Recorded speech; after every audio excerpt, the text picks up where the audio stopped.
Good morning, y'all. Today is Thursday, July 4th. Happy Independence Day. Uh, just going live out here on the back porch again. I have today off. The wife is sleeping right now. She uh, she had a little bit of insomnia last night, so I'm not going to bother her. But it's been a busy week for me. Uh, Trying to get that transmission together for my truck, plus a couple of other projects and the honeydew list as well. And fun thing is, the grandkids have been down just about every day, and so it's been a busy week so far. Today I'm taking the day off from doing any projects other than cooking. I get some venison. I get some other stuff I got to put on the grill. It's been marinating overnight, and I'll be doing that and just kind of hanging out. Get a few friends coming over, but one of the biggest things I wanted to say is give a big thanks to First Responders Garage, Damien. And Damien, we're friends on Facebook too, and I just read over some of his comments on my Facebook site. And Damien, I'm sorry, it never clicked on me. I was just reading a bunch of stuff, and it didn't click on me who you were at the time. I'm sorry, buddy. I am so sorry about that. But anyway, I wanted to give a big thank you, big shout out to him because he noticed something when I was putting that overdrive unit together, the R46H, 46RH. Putting that together. I put clutches in the front, and then I messed up and put the wavy. You'd have to see the video. It's a wavy spacer, and then another C clip, and I put them after the clutch pack. They're supposed to go in before the clutch pack. He caught that. Thank you, thank you. And then of course I made another video thanking him for that, and not thinking I put everything back together correctly, but not thinking I verbally spoke the wrong way to do it, backwards again. But it's in there correctly. Not only that, but with the uh, with the rebuild kit that I ordered, it should be coming with brand new clutches and steels for that overdrive. Just the front part, I believe. I'll find out. Either way, the ones that are in there are fine. I can reuse them. If the rebuild kit comes with that brand new set of clutches, I'll replace them. So it means I'll be taking everything apart, and I will show on that video that everything's installed properly. Fingers crossed, hopefully. Hopefully I don't mess up again. Again, this is my first mission, and I really like it. I'm learning as I go, and that was a very simple mistake. Very simple, just a brain fart, and that's what worries me. Because even in my teardown video, if I had just paid attention to that and watched it, which was a short teardown video, I would have picked up on that. Good morning, sir. My nephew Kirian, he just walked out here. Yeah, are you waking up or you been up? Oh, you been up. Okay, because I was gonna say you don't quite look awake yet. I got you.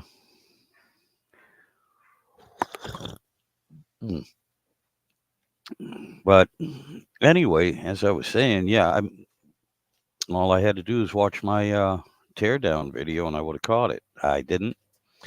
I have no excuse for it. There are a few reasons, they're somewhat valid, but point being, that's a mistake I shouldn't have made.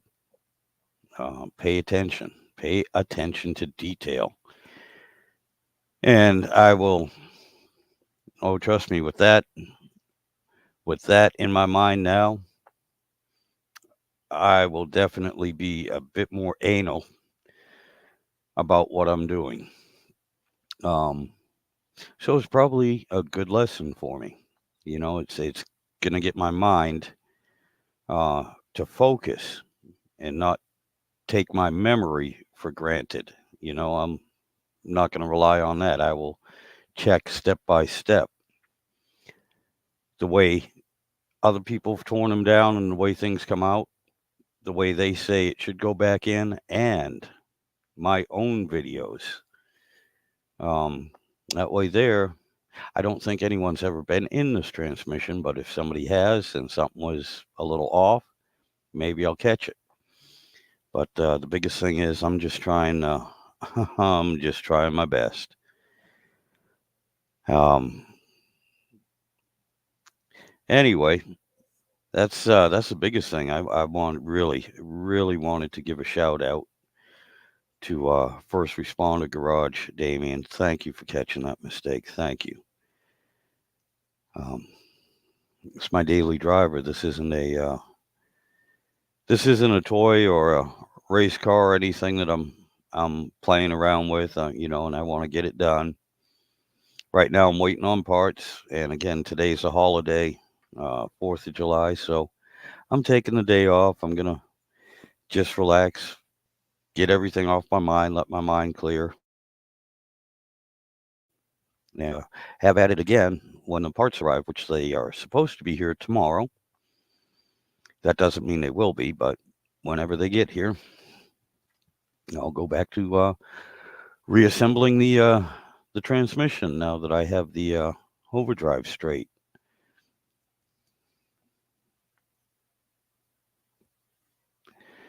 Oh, pardon me. But and while the wife is sleeping, I figured I'd just come out here and yak for a little bit.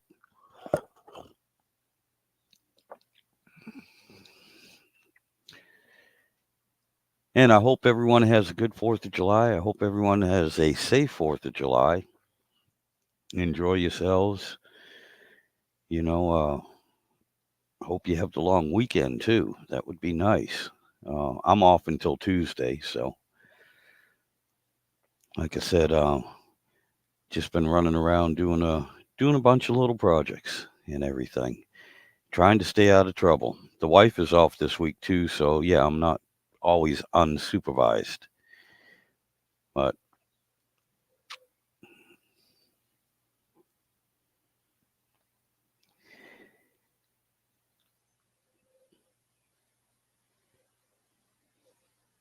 hey, happy 4th, Tony. How you doing, buddy? What are you doing? Where are you at where you can actually get an internet connection, buddy? This is a very good friend of mine I've known for years. I've worked with him, been at his house. We go camping. Usually, that's where I was supposed to be this week. Was down at his house on his property. Um, my nephew rents a room off of him. Actually, it's another small house. Honestly, you, Tony, you're home and you're getting a internet signal. That is awesome. Good deal. Good deal. Normally, when I go up there, I can't get any. I can't get a signal, internet or anything. But that's awesome, man. That's unheard of. The wind must be blowing right.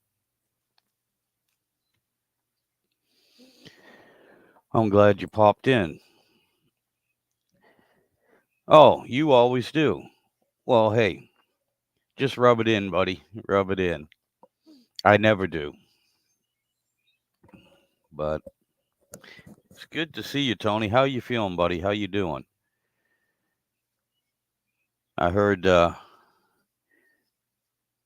heard there was a little bit of illness going around the house there, so I'm hoping you're doing okay. Just woke honest with you, my friend, I woke up about an hour ago. and that's late for me because usually I'm up at somewhere between 3 or 4 o'clock in the morning, irregardless of whether I have to work or not. But I was pretty well wore out last night, and two of the things that I'm surprised about with myself is although I've had a few beers this week because I've been off, I must be getting old because I, other than getting a slight buzz, I haven't had. I think the most beers I've had, and this is throughout the whole day, is 6, and that was spread out throughout the whole day and in between meals and stuff too. And I just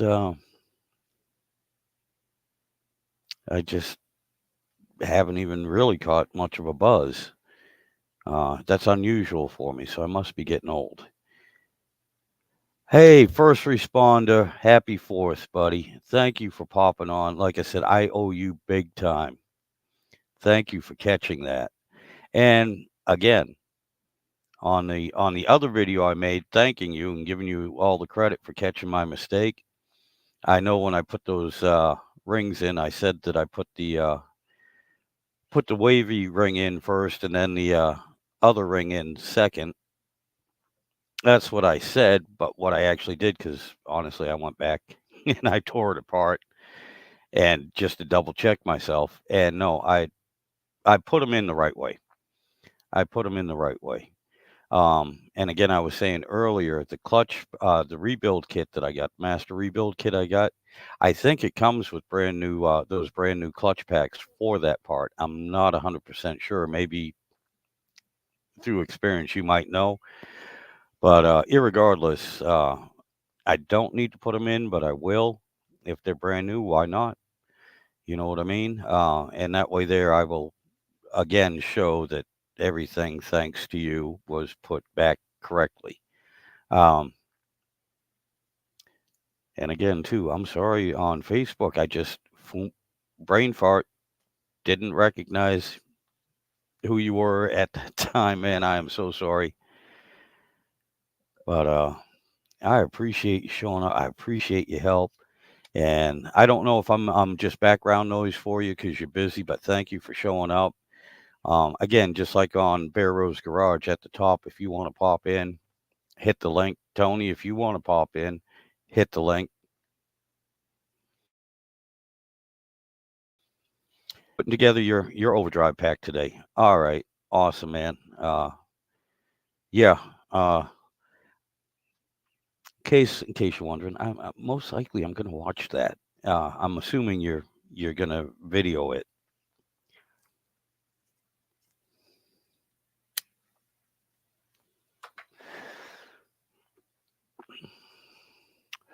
Here, you know what I figured out, and I forgot I figured it out. I figured out how to put your comments up on the screen here. Yeah, it what? It only took me a year, and this is my buddy Tony. Everyone here is doing fine. I'm the only one that I think I'm getting dementia or Alzheimer's or something like that. I just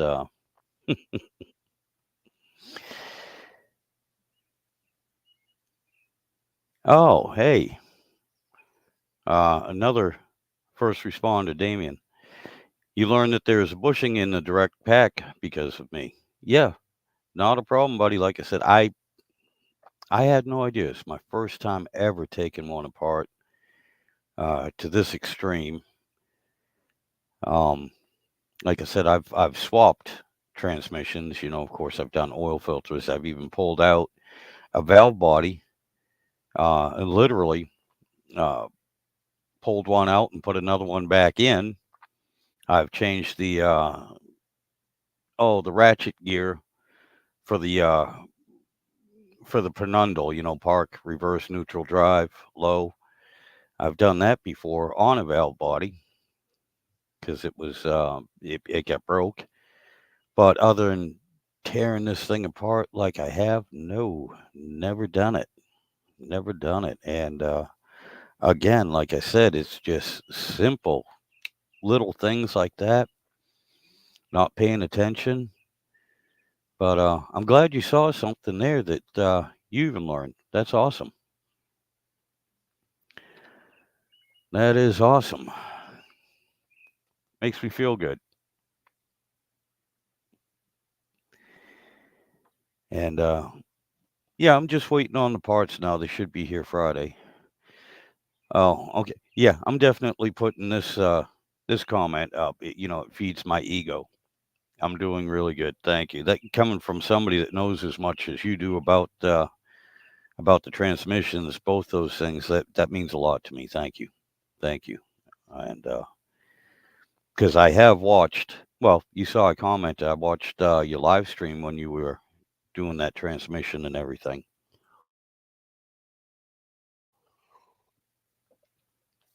And yeah, I'm impressed. Like I said, when I was talking to my brother-in-law Joe, he's in New Hampshire and he's been doing transmissions for over 40 years. And I was talking to him about the teardown of the actual transmission, not the overdrive. And my video is 54 minutes long. In all actuality, it took me almost 2 hours to tear it down because I was trying to be as well OCD basically as possible. Um, a few of the videos I've watched, they're like, throw the little parts in the box, throw the bolts in the box, we'll separate them later. No, no, no. I have them separated already. And again, just pulling everything out. I did my best to set it on another bench exactly the way it came out and stack them on top of each other. Um, and I haven't really touched them since. I did a real quick initial look, to see what everything was. But other than that, I just set it on that bench the way it came out, and hopefully I won't screw up the order it goes back in again. I'm really going to take my time. And like I was saying earlier, I'm probably going to watch a bunch of other videos and my teardown as well. Tony, you take care, buddy. Don't work too hard, my friend. This is a holiday. Just, relax. Take care and tell Nina and Kenny, send them my love.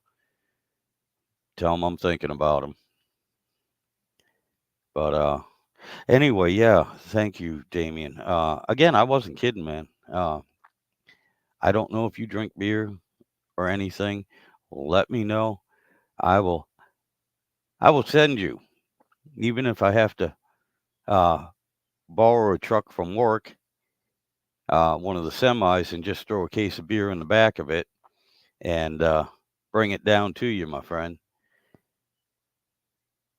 But yeah, I owe you something. Thank you.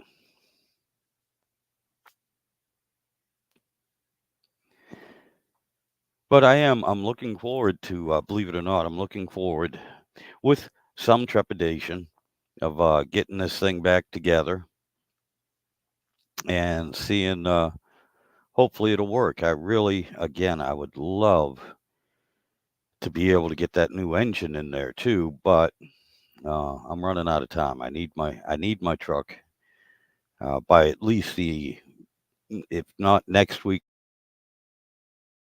the week after. I really need that thing back on the road because juggling, borrowing and using the wife's Jeep and everything. Because unfortunately, at the same time, my daughter's transmission went out in her vehicle, so she's down. She's down a car, and she's been needing to borrow the Jeep, the wife's Jeep as well. She's got 4 little kids, and between doctors, supplies, everything else that goes with having 4 kids, she needs to get around. So, and besides that, I miss my truck. I got a pile.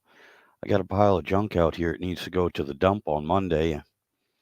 I'm going to have to use my brother-in-law, John's truck, and he's only got a 6-foot bed on it or 5.5-foot bed. The stuff I got's 8 and 10 feet long. I don't understand these new trucks. You know, you can fit 8 people inside, but you have no carrying capacity. So you got 8 people to do the work, but you don't have enough supplies that you can carry for 8 people to work.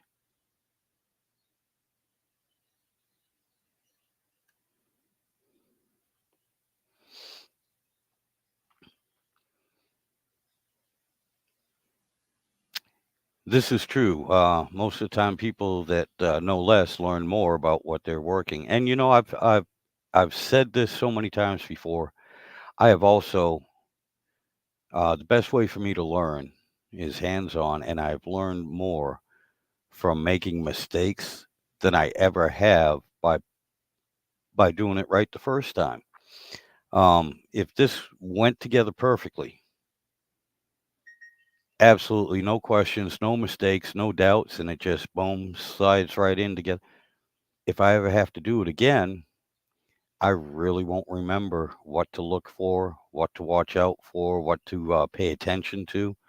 Um, as I was saying at the beginning of this too, this little mistake I made, which would have ended up being a very major one, but a very simple mistake I made. Now I'm going to have the mindset to really pay attention to the rest of this transmission. Yeah, your first transmission, you had apart 20 times, literally wore out the snap rings. I understand, and I'm hoping not to do that. Like I said, I can't really afford to do that time-wise or money-wise. But again, I'm also, you know, as much as I say this is my first time, I don't know anything. I do, thank God, 21st century, I do have resources. I really do. I just have to remember to use them and pay attention to them and really pay attention. So yeah, I'm gonna try my best to pay more attention to detail. Yep. Well, here's a couple things. Uh, it would have been very simple if I'd gone back and looked at my video of that tear down of what I did to pull the guts out. I would have caught it right then and there. It's very simple. I would have caught it right then and there. Again, I neglected to do that, and it won't happen again. Uh, one of the reasons why I'm making these videos, duh, for me, that was a duh for me, is so that I could go back and see how this specific transmission came apart, in what order, and also difficulties, you know, whatever.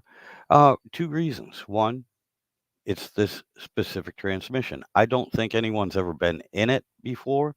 I could be wrong. And if there is some sort of difference between this transmission and others that, you know, other videos I watch and there's something I find different, well, then there's something I can question.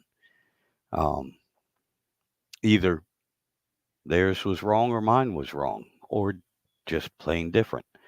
So, yeah, I'm going to take your advice too, and my initial reason for doing this video series was so that I could go back and look at it, and I neglected to do that. Won't happen again, that's for sure. So, and like I said, you know, I might have to take that whole clutch pack out again if I get if the master rebuild kit for the 518 that I ordered comes with that specific clutch pack, because I know if I'm correct, that particular set of clutches and the clutches that are in the actual transmission itself are the same size, same type of clutch. So they might send me a. I know they said, looking at the contents, that there are the 2 sets of clutches. I just don't know if that's the clutch pack that I was working with, or the part I brought to the transmission shop to have replaced. I'll figure it out when it gets here. Again, I know it didn't come with the reverse band, and that's one thing that I'm pretty sure is wore out. There's very, very, very little, almost no friction material left on it, and it's the single one. Not I looking at the parts, I don't know really the difference, but it's the earlier model, so it's the thinner band instead of the double wide band on it. And I guess when the new one gets here, I'll be able to look at it and go, well, no, it wasn't wore out, or well, yeah, it was wore out. Just looking at it, to me, um, it's grooved, and think of a tire. You know, the tread on it is not much, and there's not much friction material left on where it's bonded to the metal. You could think brake pads that way too. It just looked thin to me. Again, I don't know what I'm looking at. I had nothing to compare it to. Yeah, double wide is for 47.48.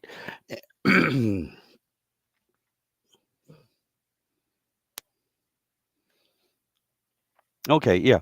Again, I don't really know the specifics. Thank you.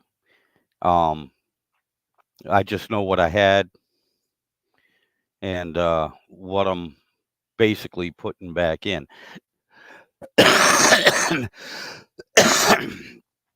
And I know you mentioned the planetary gears, which have an aluminum housing on them, and you suggested getting the steel ones. I'll be straight up with you. I probably should, but honestly, with my financial situation, that would leave the truck sitting for, honest to God, another month. I have a few other unexpected bills that have showed up, and so I wouldn't have, even if the thing's $75, I wouldn't have the $75 um, to get the planetary and the ring and the drum and all that, or even just the planetary and the I just and I can't. I'm sorry. I know I'm stuttering, but I can't afford to do it. Um, this truck, yeah, I don't really tow a lot with it, but I do carry that camper, and that camper, dry weight on it is 1,800 pounds. Um, when it's fully loaded. Good morning, Ed's Machine Shop. Good morning, sir. Um, but anyway, yeah, when that camper is fully loaded, and usually that's not just my gear and the wife's gear. We usually have a bunch of other people that want to go camping. They bring their own camping stuff, but my truck and the camper are usually the overflow for what they can't carry. So that thing, it has run up to 2,300 pounds on the back of that truck. And so, yes, you're correct. I should do it. I can't afford to do it right now. So I'm just gonna have to take it easy. I'll probably end up paying for it later, but I got to do what I got to do right now. Uh, everyone knows this. Whenever you're, unless you're being sponsored with with an endless account of money, credit, you always have to make some sort of compromise.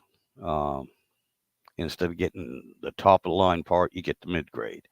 Um, like me, instead of going through and replacing every single thing and getting the super deluxe master repair kit that basically, if all you had was just a engine or a transmission housing, the kit comes with everything to include the shafts, input and output shafts, for $850. Not a bad price. I don't have it, so I'm doing the best I can with what I have. Oh, Ed's Machine. Again, how you doing, buddy? Thank you for stopping by. Thank you for popping in. I do appreciate it. First responder Damien, I've been literally thanking him, groveling for catching my mistake on my 46RH overdrive unit, man. I really do. God, I can't thank him enough.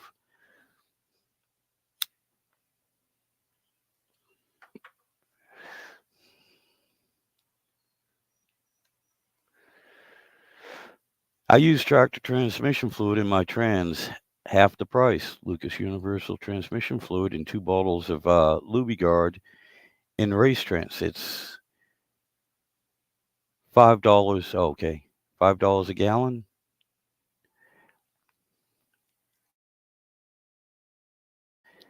Yeah, thank you, Ed. Thank you. I like I said, I appreciate you being in, popping by, stopping in, whatever. I do appreciate it. And again, like Bear Rose Garage, at the top of the comments, I started this time. I mean, if you want to pop in, pop on, whatever, say hi to everyone. You're more than welcome. You're more than welcome. The invite is up there. Matter of fact, see, it was just the other day I finally learned how to put everybody's comments like Bear Rose does up here. So I figure I'm going to go ahead and put the link to this back in so you don't have to scroll all the way to the top. But if anybody wants to join, you're more than welcome. You're more than welcome. I'm just kind of babbling. Okay, $90 for 5 gallons. The tractor fluid is $60 for 5 gallons. Okay, yeah. Because, all right. Damien, I do have a question for you. Now, I have not emptied out my the fluid that's in my torque converter, other than the little bit, that spilled, obviously, taking the transmission out and what's going to spill, putting it back in. I haven't emptied it out. The transmission fluid in this transmission is 6 years old. But smelling it, looking at it, it's not brown or black or burnt. It's still fairly red. I would like to, you know, dump it out and just put fresh transmission fluid in it. And it's been so long since I've had to do a torque converter, an empty one. I know they hold a whole lot of fluid, and I'm trying to think if it was like 4, 6, 8 quart. I can't remember. And this is stock, this is nothing major. I can probably look it up. But my question is, off the top of your head, do you know how much they usually take? And a procedure for doing it. I mean, it's simple, stupid stuff. Turn it upside down, let it drain out, turn it the other way, dump the fluid in, and how much off the top of your head do you think it takes? And is that a good thing to do, a bad thing to do? Leave it be if the fluid seems fine. Help me out here. Again, just stupid, simple little things that a lot of people are familiar with and working with transmissions wouldn't give it a second thought. I'm unsure. I am unsure. In my mind, it seems apparent, and the obvious thing to do would be to dump out the old fluid, fill it with brand new fluid, um, install the transmission, and then fill it up to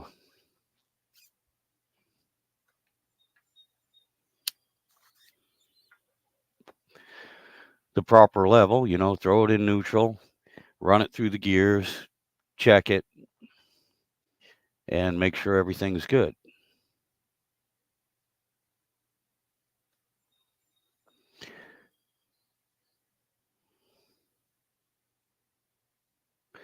Okay, precision torque converter, $90.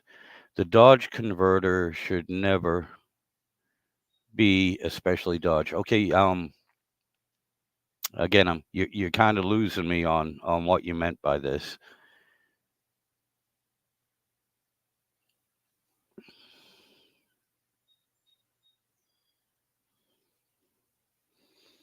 I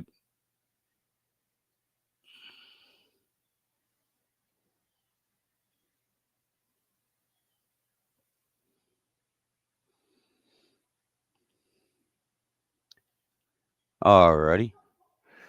Too many issues with Dodge. I'm assuming you mean stator overrun clutch failing. All right, and I'm also assuming you're talking about the torque converter and how that operates inside, which again I am totally clueless. I'll put it to you this way: as far as I know, and what I can tell, this is not a lockup transmission, lockup torque converter. Um, I'll have to go through, double check, and again ask for your help, MOPAR nuts help. This is your captain's help, or this is captain speaking. Help somebody. But as far as I know, and as far as I can tell, uh, this is not a lockup converter. I don't know if that makes a difference or not with what you're just talking about. And I'm also wondering, are you suggesting I should just go ahead and get a precision torque converter and get rid of the stock converter that I have right now?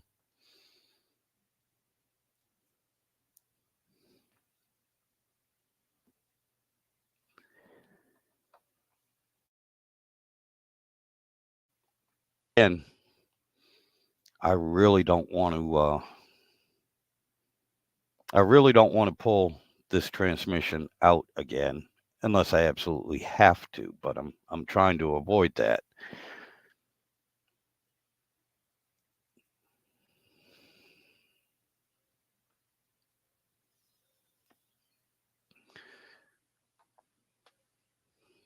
So yeah. Um,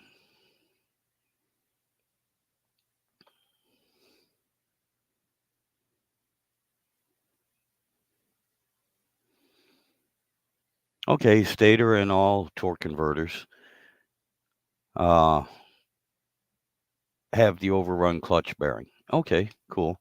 Again, are you suggesting I should just axe the original torque converter and order the precision torque converter? To save headaches and trouble in the future, because that's to me that's a major part. Again, I know the planetary gear is a major part as well, but given the choice between the two, I think I would rather go with the torque converter. Although, again, that's a easier one to replace than the planetary gear because I don't have to tear anything down. These are compromises and choices that I'm trying to figure out.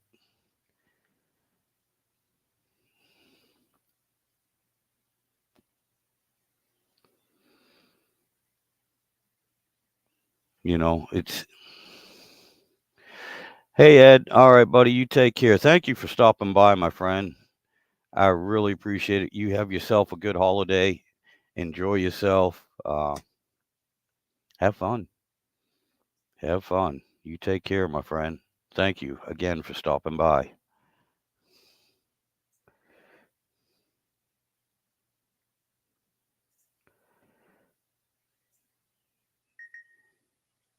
Okay. All right. Awesome. All right, my friend. I am going to, today, I won't be able to get it, I know, but I'm going to check that out. And Jesus, see what I can do about getting another torque converter. And I know they're going to ask me, well, at least I think they're going to ask me, what's the stall? They're going to ask me all sorts of questions that I don't know the answers to because I have no clue what I'm doing. Again, this is going right now behind the stock engine. Thank you. Yeah. This that's the wife's favorite color, purple. And she doesn't know, well, she might know by now, but she didn't know that that was a stock MOPAR color, and she was just so thrilled when I painted the engine for my black manly truck purple. She got a big kick out of that. And so I figured, hey, eventually that purple engine will be going in the truck, so I may as well have a purple transmission to go with it. But yeah, where do I find the specs for the type of torque converter I need? Right now, it's going behind the stock engine, and even this new engine I built is not a high performance engine. Um, on paper, again, it should put out around 300, 350 horse, but the torque should be higher. Um, which I know will make a difference, but the torque should be around 375, 400, somewhere around there. I'm hoping. Again, this is all on paper. This is guesstimates by what I put in there. But the RPMs too, with the cam I put in, um, this truck very rarely ever sees above 3,600 RPM. Very rarely. And I don't see me, even with the new engine in it, going much above that. The cam I spec for it basically falls on its face at 4,500. It's good from idle to 4,500 RPM. And Christ, the 6, 7 years that I've had the truck, I've gone to 4,000 RPM and better maybe 3 times.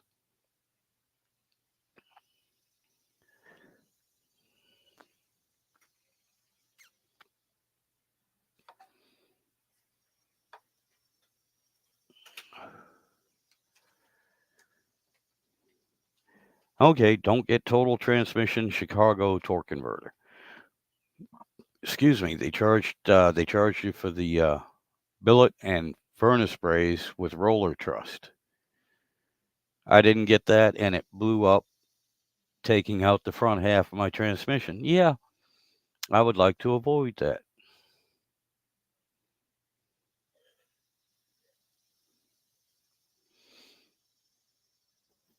Yeah, yeah, I don't want a high stall. Again, honestly, this truck, the way I use it, literally is from honestly idle right up to 2,500. Um, and that's when the overdrive kicks in at 2,200 or 2,400 RPMs. My old Ford 2,200 RPM in overdrive was 70 miles an hour. I think this is 24 to 26. My tack is not exactly spot on, but 70 miles an hour, and that's usually the fastest I go. That's actually what I cruise at. Yeah, on occasion I'll hit 75, and that's just to get around a big truck. Other than that, I let everyone else pass me. Um, it's a lifted four-wheel drive truck. I'm not out here racing on the highway. I just want to get where I'm going, and the truck is very happy cruising in overdrive at 70 miles an hour. Very happy. And like I said, I think that's 24 to 2,600 RPM. So uh, the usable RPM, again, its daily thing is literally right above idle, right up to about 2,600. Now that's 95% of its operating range. And so, and I do believe, and this was this is when I was having trouble with the TPS, the throttle position sensor on the. I have a single port uh, throttle body fuel injector. It's the throttle body with the 2 injectors just sitting in it instead of multi-port fuel injection. Well, I think it was, if I remember correctly, it was the TPS. Something was I had to replace on it because the damn thing wouldn't idle below 1500. It never kicked down no matter what you did. And I was at a stoplight and I was standing on the brakes. It had been raining, and just as nice as you please, because rear drums, I'm sitting at the stoplight, and at 1500 RPMs, that right rear wheel just started spinning. It hit a slick spot, so it just started spinning. So I'm assuming that the stock torque converter um, has a stall of 1500 or less. I'm kind of thinking maybe 12 in order for it to grab enough at a stoplight with me standing on the brakes and still spinning the tires at 1500 RPM. I mean, tell me if I'm wrong. Again, I don't know a goddamn thing about transmissions.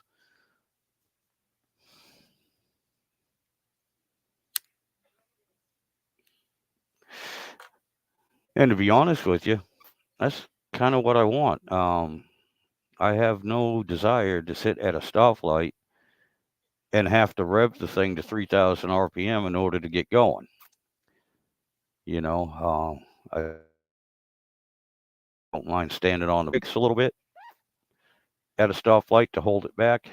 But once I let off the brake, and especially with something heavy on it, I want to get up and go. One-eyed cat. Good morning, sir. Good morning. Yeah, I'm talking to Damien, first responder garage, and picking his brain as much as I can and as much as he will allow me to. I know he's busy in the background, probably doing something. But it's good to see you, sir, and thank you for your comments. Uh, I appreciate it. Thank you. Thank you for sticking with me and watching my videos and basically learning what not to do. And again, sir, the link is up here if you want to hop on. 12 to 1500 stall is the best. Okay, yeah, that's kind of what I was thinking. Again,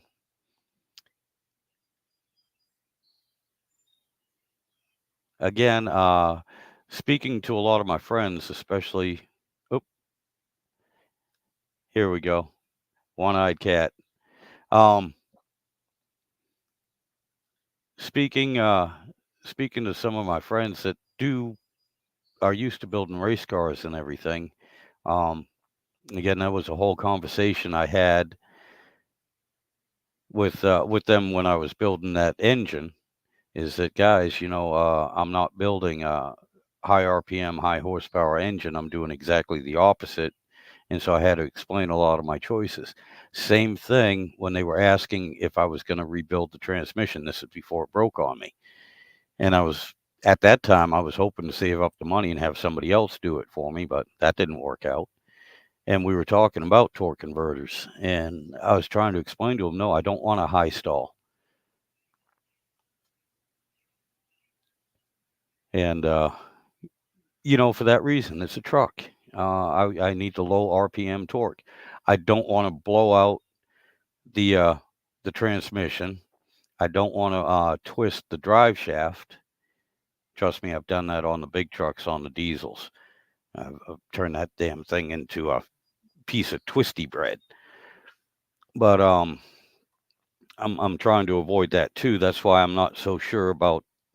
That's why I'm questioning the stall speed. In my mind, 1200 sounds good to me. 1500 stall speed. That's about at the highest stall speed that I would want. Again, because this everything I use this truck for is right off idle up to about 2600 RPM.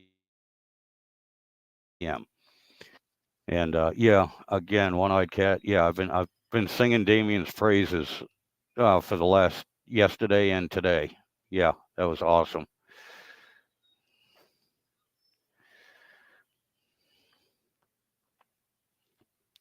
Oh yeah, that new engine that I have that will eventually go in the truck. Um, yeah, I went with a with an air gap intake manifold, and I gasket matched and did very minor bowl work and porting on the heads. I'm using the LA heads. Basically, I just cleaned them up because, again, I'm not so concerned about flow. I'm more concerned about velocity because it's going to be a low RPM engine. And I didn't go with the Holly because, again, it's not upper RPM high horsepower. I went with the Edelbrock AVS2. And God, I'll have to check. I can't remember if I went with mechanical or vacuum secondaries on it. I think I went with vacuum. I'm not really sure. I'll have to double check. Um, but it's a 650. Uh, the uh, the throttle body itself on this old LA is rated at 600, and I know that the way the secondaries are set up on the Edelbrock, even though it's advertised at 650, in reality it's probably 600 CFM carburetor with the secondaries open.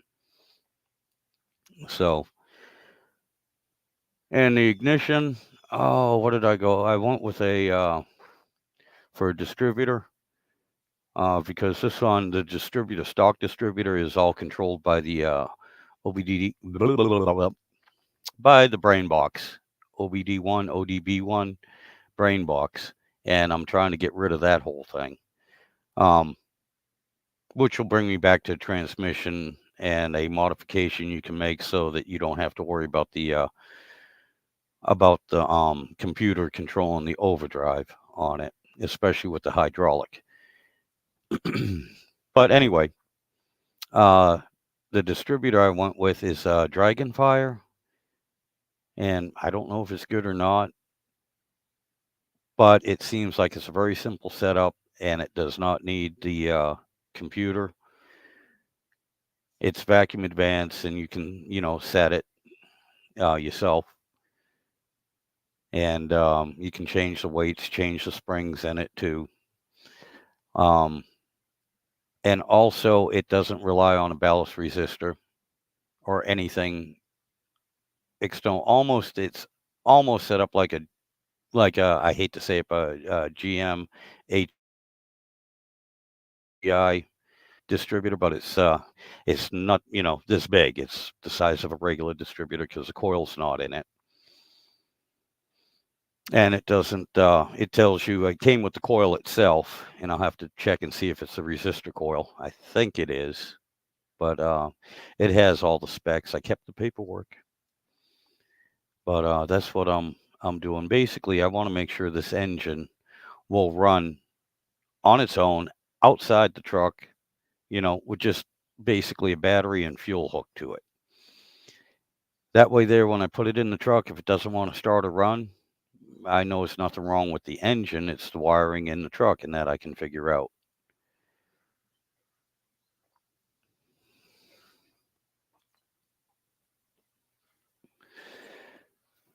And the old engine that's in there right now, when I do get around to swapping them, I'm keeping the old engine. I will probably let it sit without touching it for about a year just to make sure that both my work and some of the Chinesium that has infected the new engine holds together. And I figure if it lasts me a year without any problems, I'll go ahead and tear down the old engine and do something with that, just so I have a spare. I always like having a plan B. And you're putting together a 360 for your daily Dakota for towing. Yes, I saw that with your Dakota. Yes. Cam has a 106 lobe separation angle, is going to hit the torque hard. 110 LSA is not enough. Too much for EGR effect, and you lose power and goes up consumption. I'm gonna have to check my cam card, but and I got this one. Where'd I get this one from?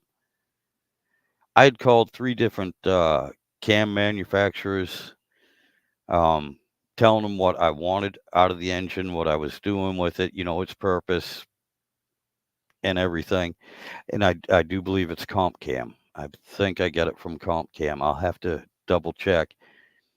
And I talked to a guy, a real person live, and I was fortunate enough that he was a Mopar freak. So he was into the Mopars. And again, once he realized I'm not building a race engine, I was building a truck engine. Uh, he helped me out picking out the cam. And he said, for what I want to do, for the RPMs I want to run, for the torque more than horsepower, um, he said, honestly, he said he came up with with all the specs for the cam. Again, money, lack thereof. He said, but if you don't want to pay that much for it, he said, we have one that's stock. He said, it's real close. It should be fine.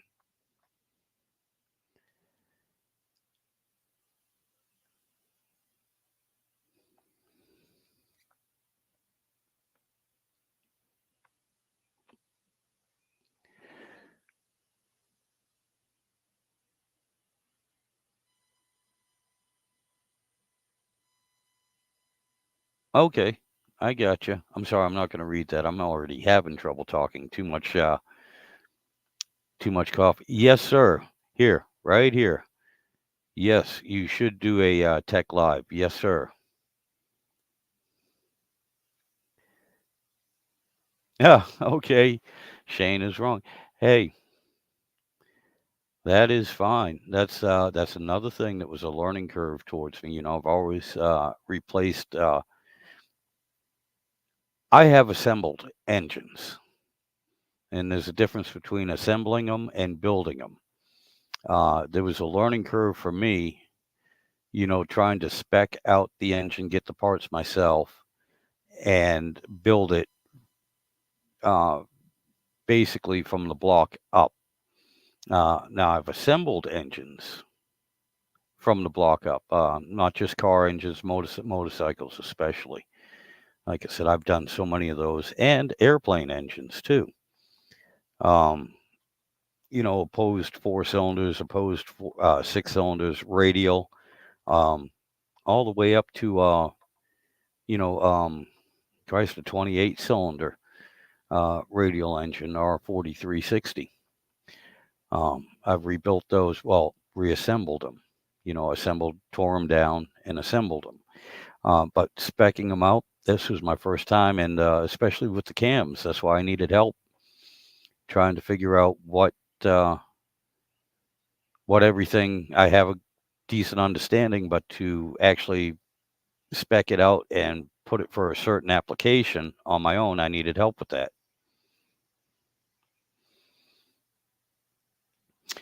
But yeah, same here. Absolutely one-eyed cat. I'd love to hear what Damien. I would watch that definitely. Yeah. If you do this, Damien, do me a favor. If not asking too much, um, send me a message. Let me know when you're going to do it and everything, so I can get rid of the grandkids, whatever. Sit here and watch you. I don't want to miss something like that.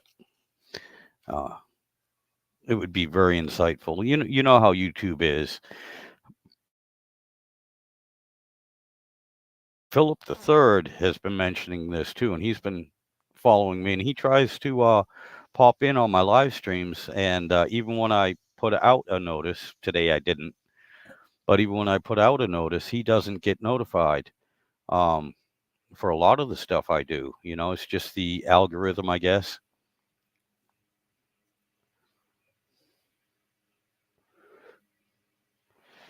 But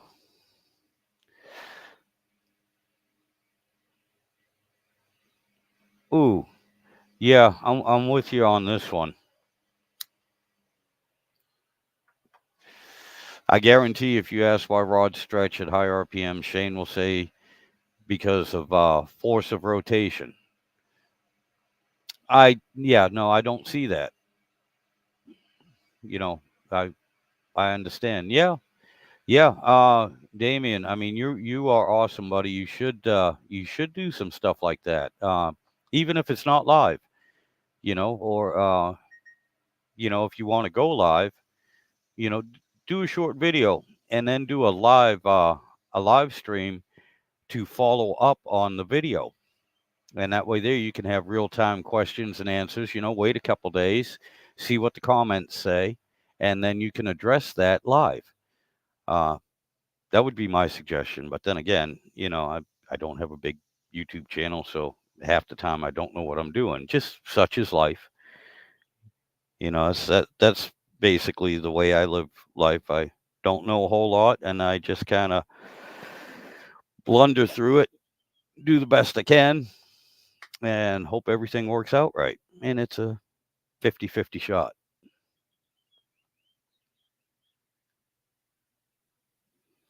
Okay, you did a video on LSA with the whiteboard.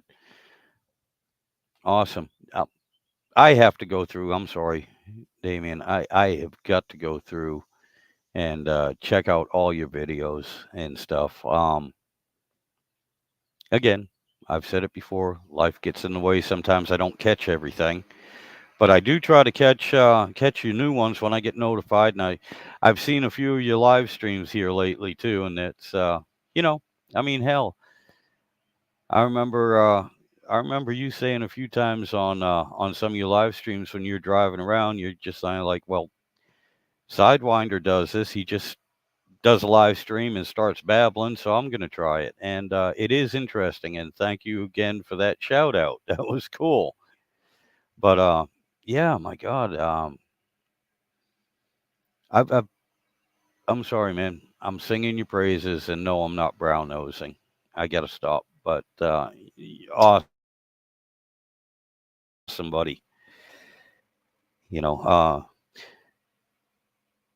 Now, when you pointed out my mistake, I also want to clarify this, and I'm gonna make another video. Matter of fact, I might tear down those two videos where I made the mistake, just for a simple fact that I'm gonna uh, add a little bit to it on the beginning, explaining where I screwed up. And repost it. It'll basically be the same video, but at the beginning, I will admit my mistake. And the reason why I want to do this is not out of embarrassment or anything, which I was embarrassed, but I appreciate the help. My biggest fear is somebody won't read the comments, and they'll be in the position I'm in right now. They really don't know that much, and they forgot what order everything is supposed to go back together, and I don't want them to follow me and make the same mistake.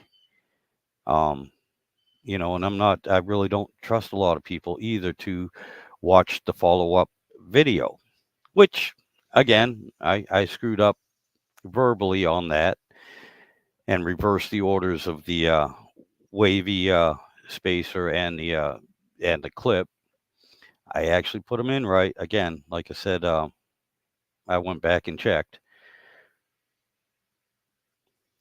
But yeah, I'm seriously thinking of pulling down that video, adding to it, and then putting it back up, just so nobody makes that mistake. Yes, your long live streams. Uh, my long live streams for watch hours. I'll post up a video 8 hours, and some of the family run them at night while they sleep. Yeah, yeah, yep. I got you. You get watch hours. I understand what you're doing there. I understand. Yep. That's awesome. And it's funny too. Um, it's funny that you mentioned that because a lot of my family members, a lot of people have said, "Hey, man, I don't know what it is, but I'll watch. I'll put some of your live streams on when I get ready to go to bed. It helps me go to sleep." Thank you. It's kind of a left-handed comment or compliment. Never delete a video if you want to take it down. Just unlist so you don't lose hours. Well, no, I don't mind people watching it. What I want when I say I'm going to take it down, I'm going to put it right back up. It's just that I'm going edit it, add a different intro to it, explaining that I made the mistake. So I can't do it while it's up on YouTube. I have to pull it down, re-edit the video. I'm going to leave the original video the same. I'm not going to touch that itself, the original content. It's just I'm going to add another small 2 or 3 minute section to the front of it, warning people, that I made the mistake, and then I'll point them to the next video where I corrected the mistake as well, just so they don't blindly follow along and do the same thing I did.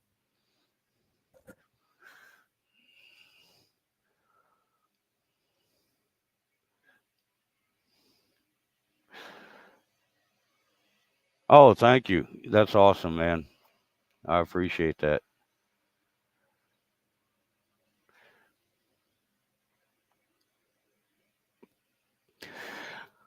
Oh, okay. I understand what you're saying. All right.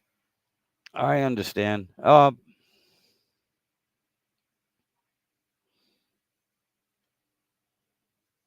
Okay. I gotcha. Um, Again, one of the things is my channel here, because I'm also all over the place. I'm kind of doing it. I'm kind of doing it for fun, but not so much as a moneymaker or to get famous or do anything like that right now. If it turns into that, that's great. If it doesn't, no biggie. No biggie. What I'm more interested in, though, is not putting out false information to the best of my ability. And like I said, I'm more concerned about somebody following that video doing the same thing and never catching it. That would actually make me lose sleep, and I don't want that to happen.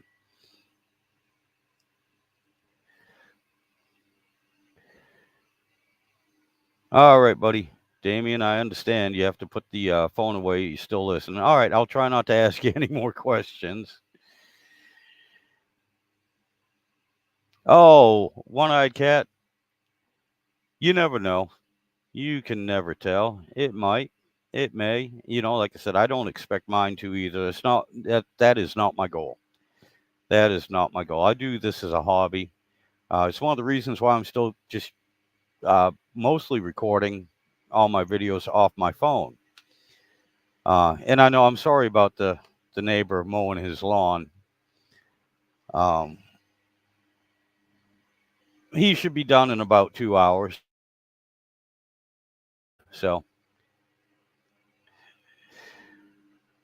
but yeah, same here. I'm not worried about it. If you see this, that means I'm watching and listening. Just can't reply. That is fine. Good Lord.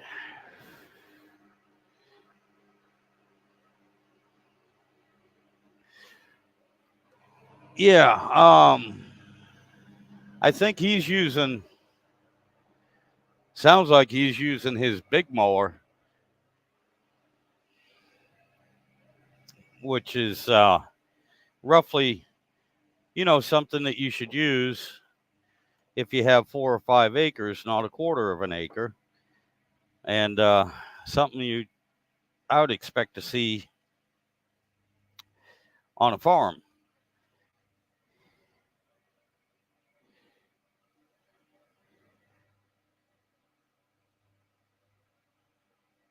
Good Lord. Anyway, Don, make a few ninjas and just let your camera run live with your ninjas for 4 hours.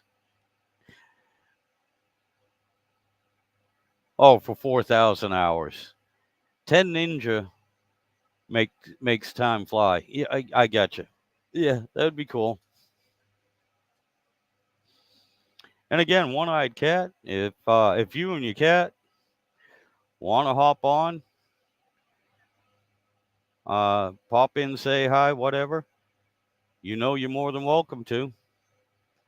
Uh, and oh yes, yeah. Again, so I don't forget. Tell your wife I said hi. She again, she's from a large family, so we do have that in common. And she seems to keep you straight. So she has that in common with my wife. She tries to keep me straight. The wife was sleeping. I don't know how much longer she'll be in bed with this big ass lawnmower going.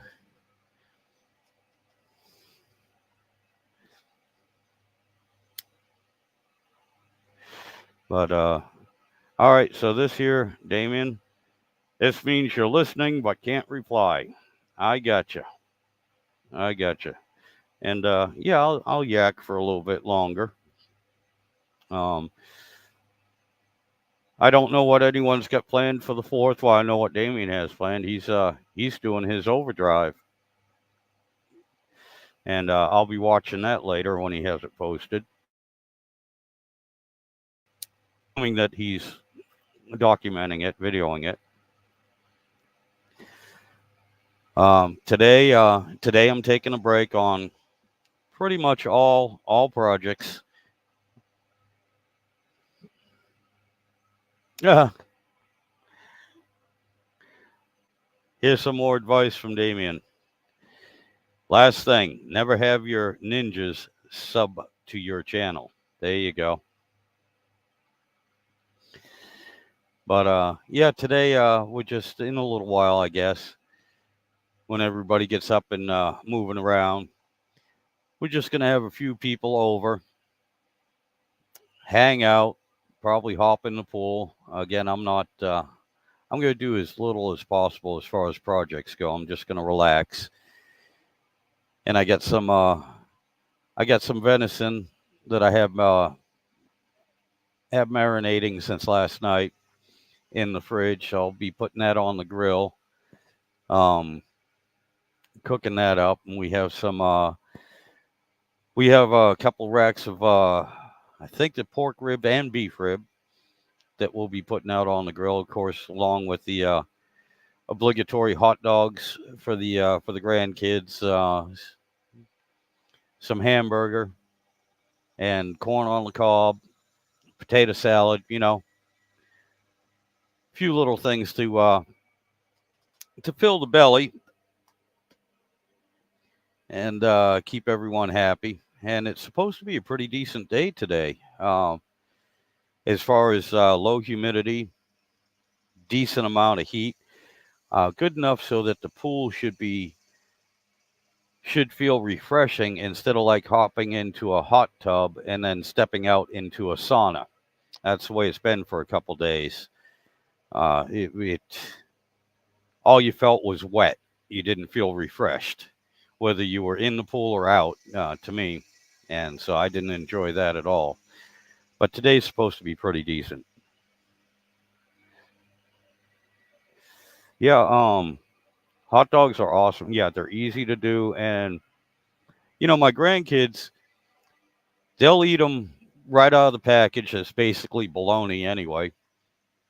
They'll eat them right out of the package. They'll eat them boiled, and they'll eat them fried or on the grill, so long as they're not black. If they're brown, me personally, I like them a little bit charred on the grill. But hey, that's one of the things with hot dogs, though.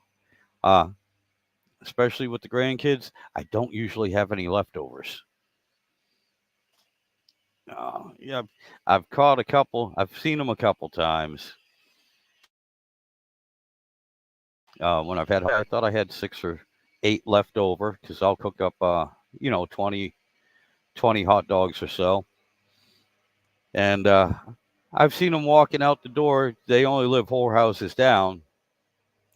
And I've seen the 2 oldest ones walk out the door with a handful of hot dogs. And they're taking them home with them to eat later. And I thought that was cute. I thought it was funny. I was like, guys, I I would have wrapped them up. I would have given you a baggie or something. No, it's all right, Pop. We got them. These 2 in my right hand won't make it home anyway. I'll eat them. And then these 2 are for later. I'm like, all right, well, that's thinking ahead, guys. Good deal. Good deal. They were funny. They were funny. Um, no, no. I will tell you what. One-eyed cat. No. Uh, the hot dogs, I do not have to worry about them going to waste at all. Um, Now the wife is not so big on eating leftovers. She will on occasion, depending what it is, but she's not real big on leftovers. Me, yeah, I have no problem with leftovers. To me, that's lunch for work, and that's dinner for when I'm left alone. You know, when the wife is working second shift and nobody's here, I don't have to cook. You know, so hey, I have no problem with leftovers. Um, and it's one of the things growing up, my folks, whenever you came over the house, whether you were hungry or not, they would try to make you eat. It was just, and I do the same thing here. Me and the wife both. The wife was the same way growing up. Her folks did the same thing. If uh, if you ever come over to my house and you leave hungry, it's your own fault. It's your own fault because you come over here. We will offer. A lot of times we'll even send you out the door, uh, with the plate. Take it home with you.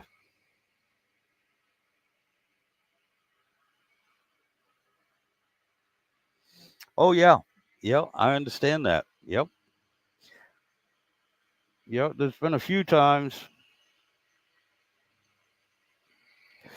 Actually, it's been quite a few times. It's just me and the wife home, and one of us will cook.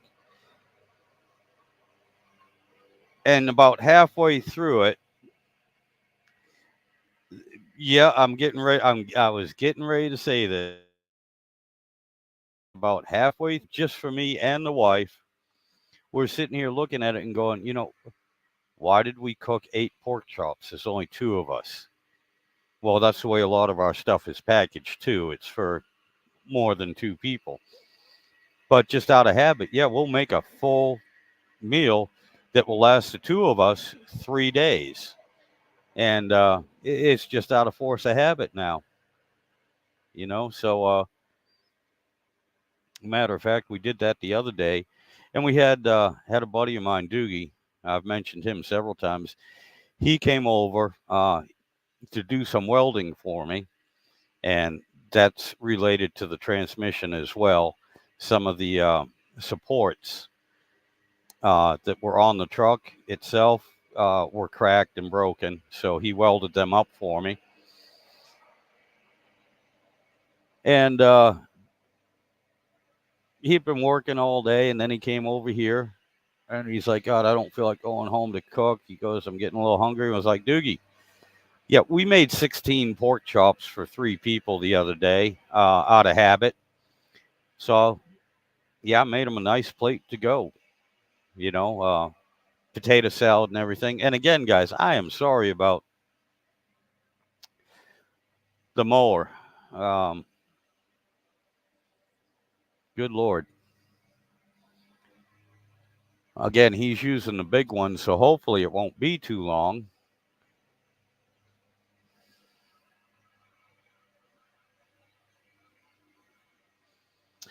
Wendy made chili yesterday, put half of it in the freezer already. Still have enough for a day or two, maybe 3. Yep.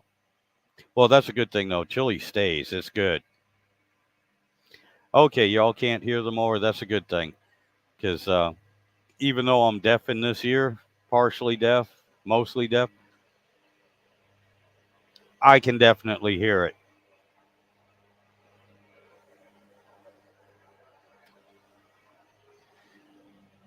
But for I'll be honest with you too, for an inexpensive headset, I think this was $15. It's a pretty decent little headset. And I only got the one ear piece on it again because it does no good to have this one. All it would do is would be distract me. But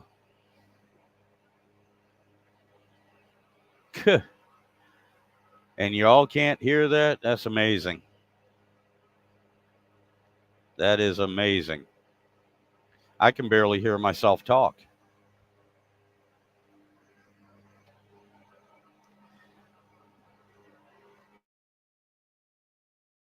But yeah, going back to, oh, he hit something. Speaking of hitting something, the wife was out here using her pimped out purple push mower that Doogie and I built for her out of 5 different lawnmowers. She was out here in the backyard using that a little while ago. And I was working on the fence or working on the pool doing something. I don't know what she hit, but I got popped in the back of the head with something, and she's carrying on. I'm grabbing my head. I hollered, almost brought me to my knees. Eyes are watering and everything. And she's she's carrying on like nothing happened. My brother-in-law John saw the whole thing. He's like, "Jesus, Chris," he said, "you just hit him in the back of the head with something."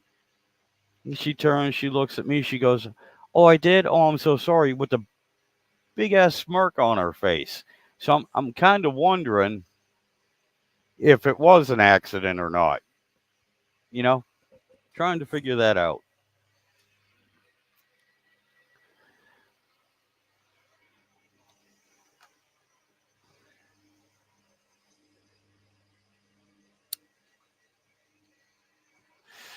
But but yeah, I pick on my wife. She knows it, and it's all in good humor though. She said to me the other day, because she saw one of my videos, she goes, "Everyone must think I'm a bitch." I said, "No, no, they don't, sweetheart. They know I'm picking on you. They know it's all in fun." And although she doesn't really, you know, get on social media or anything to pick on me in real life, she gives it right back to me, and it's all in good humor. It's all in fun.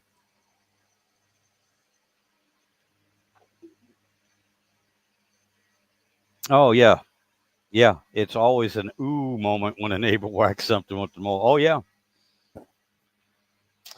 yeah. On the fence, I have a privacy fence. It used to be about 3 feet tall. I added another 2 feet to the top of it, separating my yard and the yard next door where he's mowing. I did this for 2 reasons. Okay, yeah, can't blame you. Go freshen up your coffee, sir. But one reason was one of the dogs that's here. She kept jumping over the fence and getting out, so I raised it. The second thing is I'm glad I did because there's been a few times he's gone by with the big mower, and I've heard him hit something, and then I've heard it hit the fence. I heard the thunk hitting the fence, and I've been sitting here because we were outside, and our picnic table is right in that area where the fence is blocking it. And we were sitting there, and we are like, "Oh my God, glad the fence was there and caught it." Anything that can clear the fence will clear our heads now. But before, about where it hit on the fence would have been about head height to where everyone was sitting. So I'm glad I did that. And well, I should say, I should give the whole story. The neighbor next door, Larry, uh, him and his wife, wonderful people, great people. Unfortunately, 2 weeks ago, Larry passed away. Uh, this is his daughter's boyfriend that's mowing the lawn right now, and they're thinking of selling the house and everything. I'm gonna miss them. They were Larry was a wonderful person, and my condolences and everything goes out to his family. He was just a wonderful guy, but he's gone now, and I don't know who's going to get the house or who's going to move in. I hope they're good people. On the other side of me, uh, when my neighbor over there, when he passed away, I've known him for over 20 years too. The people that moved in and bought his house, they are awesome people. So I was fortunate with that. My neighbors on the other side of me, they're just great people. And I'm gonna have to show you the shed that he's building. Good Lord, he's building a 2-story shed, uh, and this thing is huge. And basically, he's doing it by himself. He's out there every day working on it. I'm really gonna have to show a video of it, and it's definitely solid. It's gonna be a solid shed. Alrighty, sir. You got your coffee warmed up. You're back. Outstanding. Outstanding. I'm finishing mine up. It's kind of lukewarm, but it's my second cup. Um, I don't want to go for a third cup. It gives me too much jitters. Um, Not to mention, I'm already chain smoking. To me, having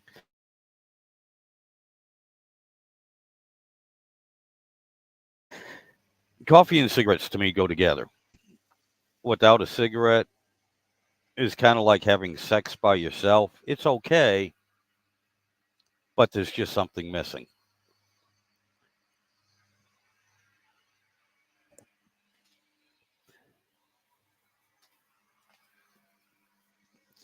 But yeah. Anyway, again, anyone wants to hop in, the link is up there. Uh, Feel free. I'm kind of starting to run out of things to babble about. I think it happens every now and then, believe it or not. And heck, I've only been on for an hour and a half, and I'm starting to run out of things.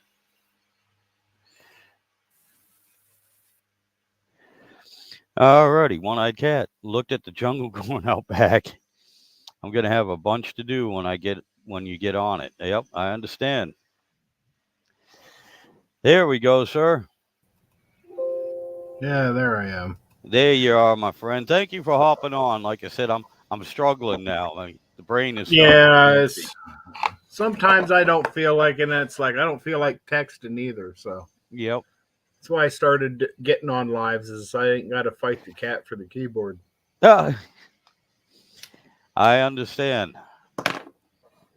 I understand. Yeah, today I get landscape duties, so Ooh, I got you. I've, Yeah. I've been neglecting it, so it's my own fault. Yep. I know the feeling. I kind of did that a little bit all this week from Sunday right up to yesterday. So it's pretty much it's to a point where I can take today off. So, and that's what I plan on doing. I just honestly, between the transmission and a few other projects around here, from the time I've gotten up until and I've still been getting up about 4 o'clock in the morning. Um, so once the sun comes up, and even a few times before the sun came up, I was out doing stuff right up until about 6, 7 o'clock at night. And the only reason why I even quit that early is because I'm old and I'm tired, and I The couldn't whip. keep moving. I'm tired. Yeah, yeah, Well, this way it is with me working. I normally I don't get home till 5, and then it's saying it's dark by 9. But yep, I don't have time to do everything. But evenings usually it starts cooling off a little bit. So, but we was working 12s this week. Get home at 7. You ain't got no time at all to do it hardly. And oh by the yeah, time you get started, you're putting it away. The yep, neighbors mowed earlier in the week, so mine looks like shit. They mow on either side of you. It makes you look bad. So yep. I'll get them back. I'll mow mine today, and it'll make theirs look bad. Yeah, I think that's where we screwed up. Is yesterday I went out and I mowed the front lawn, and not thinking about it. So obviously today they're out mowing their lawn. keeping up with the Joneses. Yeah. My yard's like just a patch of them little clover shoots or whatever.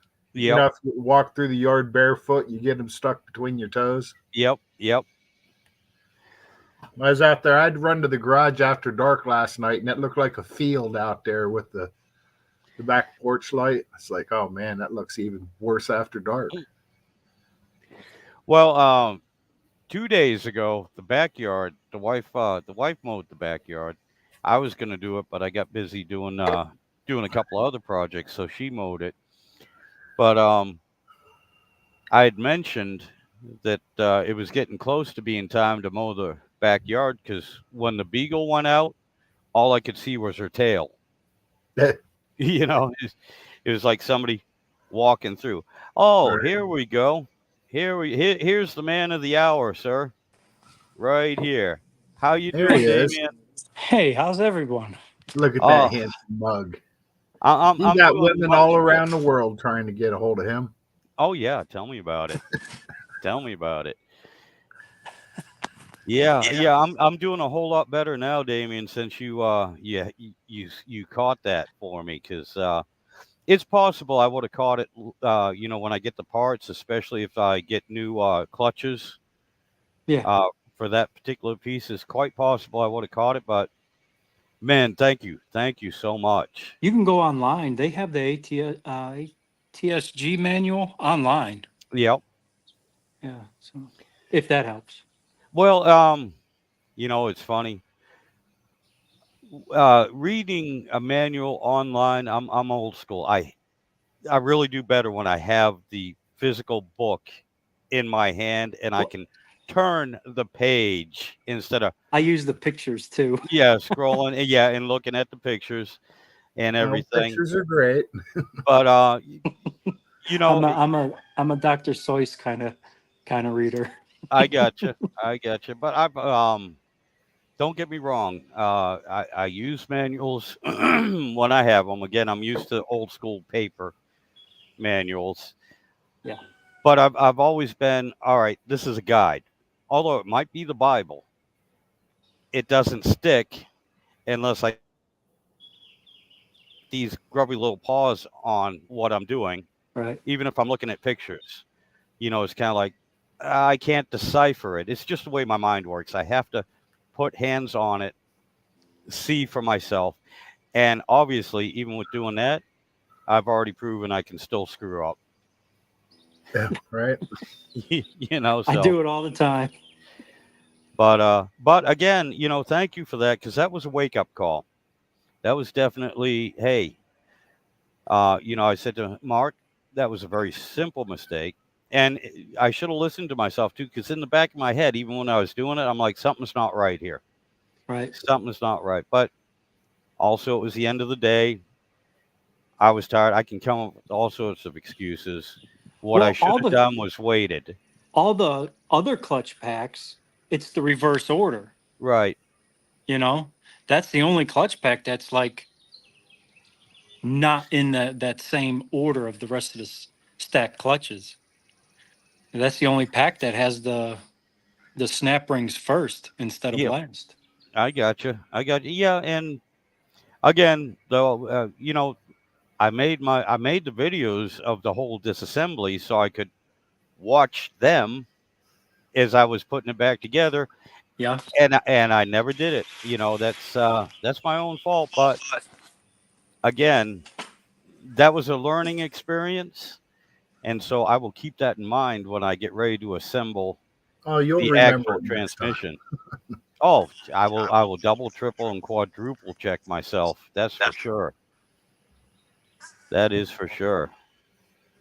And as much of a rush I'm trying to get into, I will take a step back and say, well, if I don't get it done on this timeline, it's better off just to stop right now.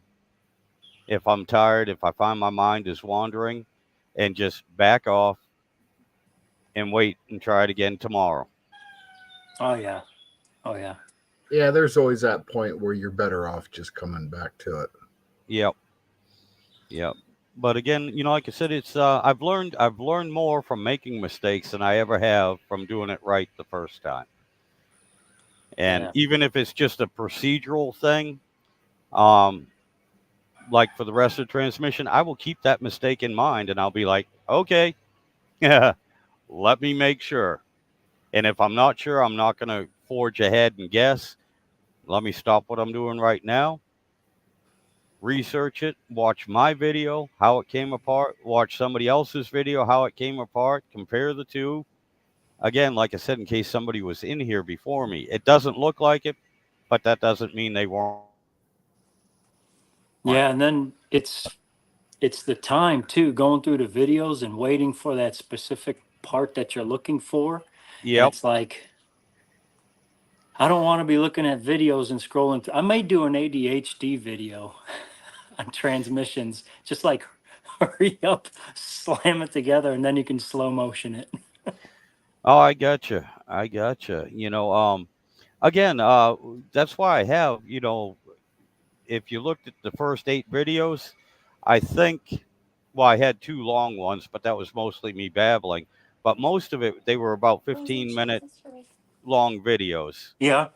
And again, that was for me too. What's the information you need? All right. Before somebody starts zoning out, and especially if I have to go back and look at it, which I will Oh do from yeah. now on, instead of me zoning out or trying to find the specific point, I don't have to go through, 40 minutes of the video to try and find the part I'm looking for. It's easier to fast forward and check out a 15-minute video than it is a Yeah, 40 or a 50-minute video. absolutely. As a I matter of can. fact, that one where that 54-minute video I just put up about dismantling the transmission, I'm going to Yeah. leave that video up, but I think I'm going to, because I still have the original video, in on my hard drive.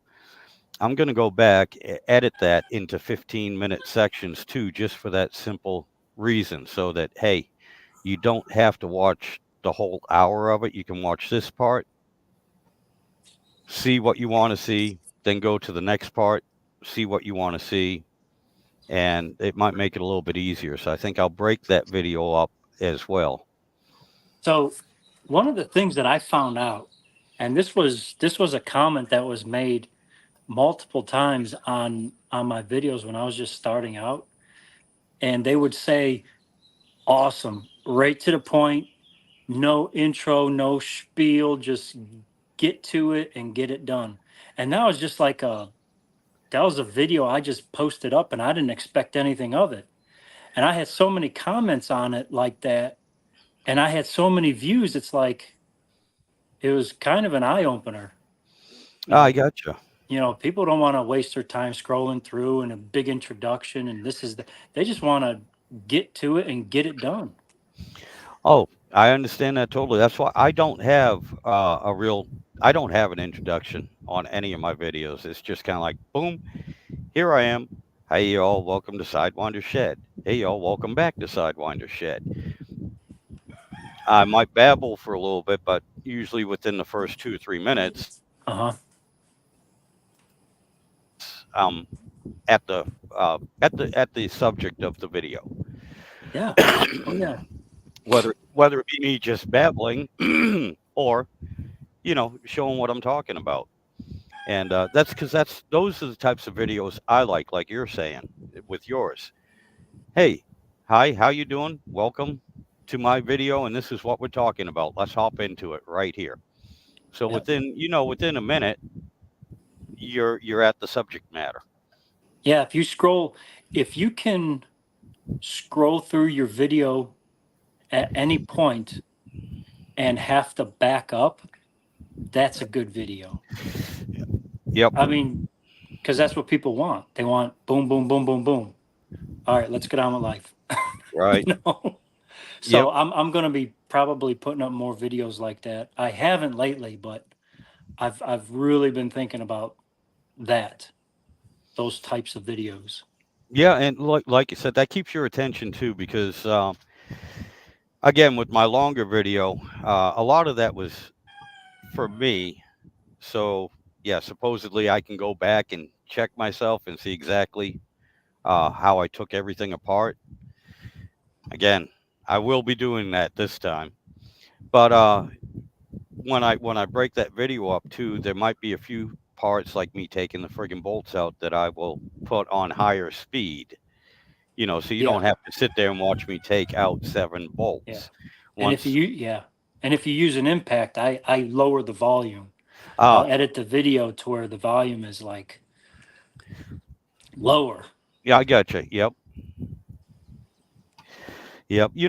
That's one of the things too throughout anytime I've been working at home and working on vehicles and everything. I had, like I said, I have a lot of mechanic friends. A lot of them are gone now, either moved away or passed away. But a lot of things they used to criticize me for was you have all these air tools, you have a compressor, you have all these power. Why are you doing everything by hand? I said, well, look, I'm not working in a shop for flat rate, so I do have the time, even when I'm in a hurry.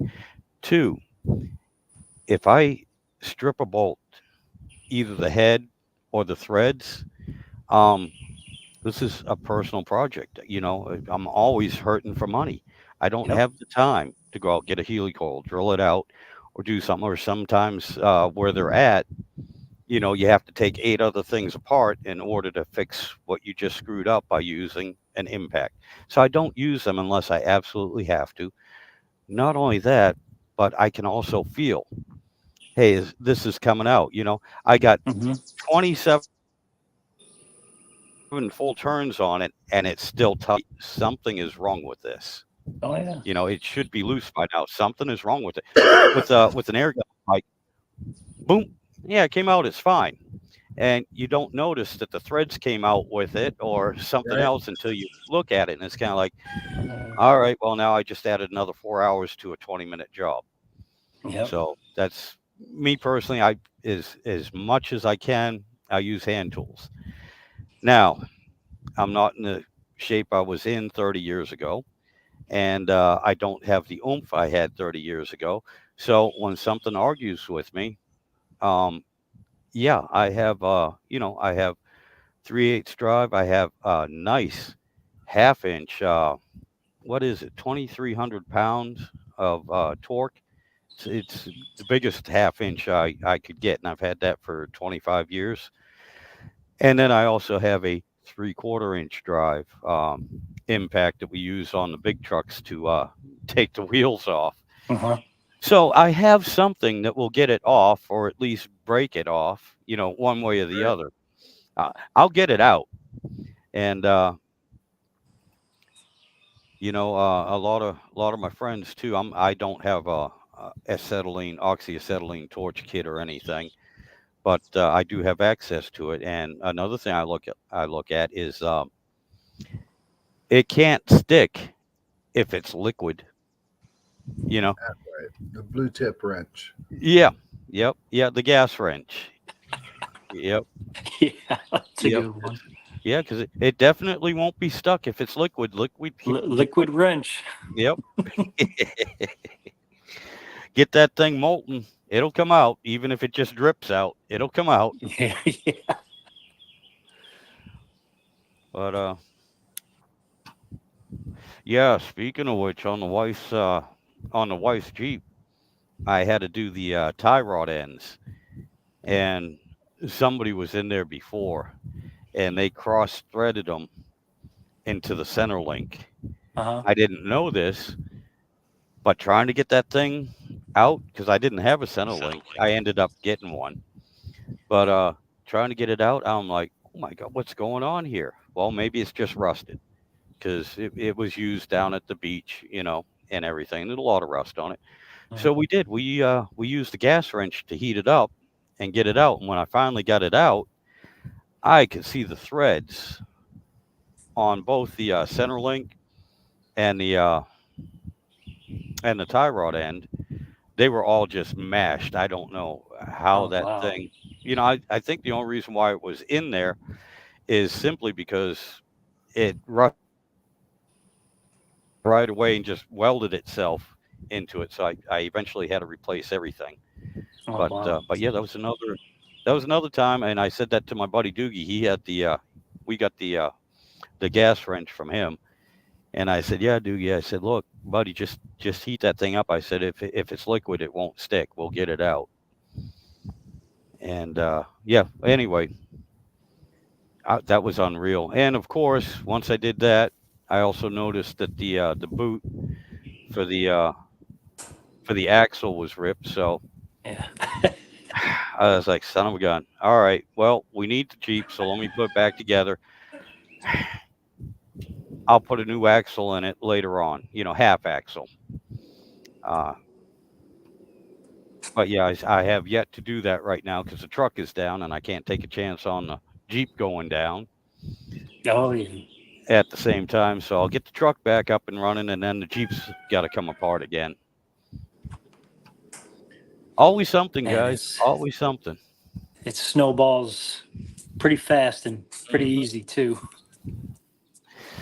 Yeah, oh yeah, yeah, and that's something I've always hated about that setup. The transaxles up front with the boots, anything like that, Yeah. because it could be fine. Nothing wrong. But once that boot gets torn, it takes no time at all for And that. that grease gets Oh, everywhere. And it Jesus, is, yes, that's a nasty grease. yep, yeah, and it takes It's no like time at all anti-seize. for it It to gets wear out. everywhere.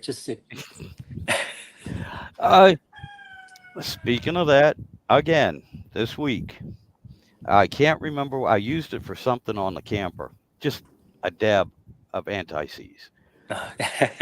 Two days later, the wife, she wasn't even near the camper. I forgot what she was grabbing. She's like, what is this? I looked, I said, oh my God, that's anti-seize. You ever see the short where the guy has this bolt and he gets out the anti-seize and he's real careful and he just puts a dab on it and then he puts the bolt in and then the camera turns around and he looks like the Tin Man. Yeah, no, I haven't seen that, but I seen that one. I Yeah, understand. Yep. that's how it works anyway. So Oh yeah, yeah, it is. That stuff. Again, Hey. that stuff is another one of those magic elixirs. Okay, don't know what's in it. Don't know how it's made. Don't know what it's supposed to do. But I know once you open it, you don't even have to touch it. It just magically It's appears just on it's everywhere. everything. That's And if you get it on your elbow, forget it. Your whole day's messed up. yep. Oh yeah. Oh yeah. That's yeah. I have found it here, and the only Yeah. reason why I found it here is because I found it everywhere else first. I'm like, where's it coming from? Oh shit. And how did it get here? It's funny, believe it or not, the fifth wheel grease and everything we use at work, it gets all over the place as well. Uh-huh. And that's one of the things too. I wear gloves all the time when I'll get out of the truck, I'll put my gloves on, I'll hook up the trailer or disconnect the trailer, whatever the case may be. And before I get back in the truck or even touch the door, the gloves come off. And I will still find that grease everywhere. Yeah. It just Either that's it gets on your pant leg, you can't feel that it brushed up against your pant leg, or uh oh yeah. Oh yeah. So again, I keep cleaner in the truck with a bunch of the blue shop rags, disposable, roll of those, and yeah, at least once a day I'll find myself wiping everything down, and still can't find where it came from. It's kind of like all I uh did was I opened the door, and when my back was turned, it it got ran everywhere. from the trailer into the truck. But but again, Damien, thank you. Oh my God, I can't say thank you enough. and I was like, I kept rewinding your video and I was looking in there, I was like, I don't see a snap ring. And then I was like, okay, well, maybe it's in there. And then you started putting the clutch together. I'm like, oh, okay, Yeah, all right. And you got to orient them a certain way so they don't get caught on anything and then slip right. out. Yep. Yeah.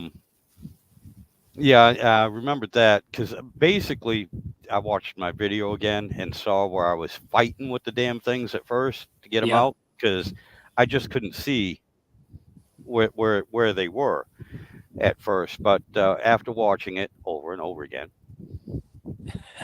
yeah, that's the way I oriented them. And also, of course, the openings are not right on top of each other, just like piston rings.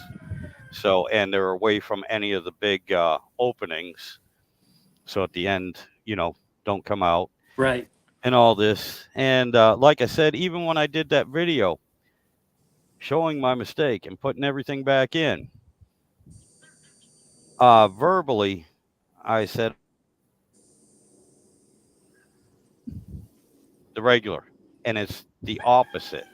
Now, what I said and what I did are two different things because I actually got my ass up out of bed, went back out to the shed, took it all apart, and said, whew, okay, no matter what I said, I did it right. The wavy ring went in second, not first. Yes, So, yeah, I had to go yes. double check myself. Unfortunately, I did not turn the camera on and make a video of that. But before I could go back to bed, I said, yeah, let me double check. All right. I said it wrong, but I did it right. And, Yeah. after the third or fourth time of pulling those snap rings out and that wavy ring, they're not fighting me anymore. That's muscle memory. I figured out how to do it. They, Yeah, they they come just, out real easy now. Uh, And yeah, looked like it went back together pretty easy for you. yes, That one. yes, it did. And a lot of that, too, was I was aggravated with myself, too, so I didn't want to put up with any shit from it. And it could feel that, so it cooperated with me. okay, so you got a new video out then. Yes, I do, showing me fixing it and giving you all the credit, too, sir, for Oh, uh, you don't have to pointing do it that. out. Well, no, because that's what I want. That's what I want. Experienced people that are viewing my videos. I want them to hop in and say, "Hey, man, that doesn't look right. Maybe I missed it. Maybe I didn't see. Maybe you did do it, but I didn't see you. So check it." That's what I'm looking for, Damien. And I, like I said, I can't thank you enough. I might have caught it, but then again, I might not have, and that's the help I'm looking for. Uh, because now I can feel confident about putting that together and it's done right. Whether the Yeah. parts are, Oh, yeah. good or not, at least I put it together correctly. That eliminates, a big part of my worry. And that's what I'm looking for. Somebody say, "Hey man, that didn't look right. I don't think you did that right. Did you check this?" I have no problem with that. And although again, I was embarrassed about it because it's a simple mistake. I'm also not hiding that. I want people to know that in case they do the same thing I did, I want people to know, hey, this is what you got to look out for, and it's so easy to mess it up. So pay attention. And Yeah. people out there pointing that out to me. I mean, I want to make sure nobody's afraid to do that. You are not going to hurt my feelings, especially if it's helping me out, because I rather have that mistake and somebody point it out to me than put the damn thing together, go 100 feet down the road, and it blows itself apart again. Yeah. Oh, yeah. That's How do you, this is my daily driver. This how do is you not. like the weight of how that transmission weighs? That's a heavy transmission. Yeah, and if you watch the first video, I took it out with the transfer case still attached. Ooh. Yeah. Oh, that was a fight.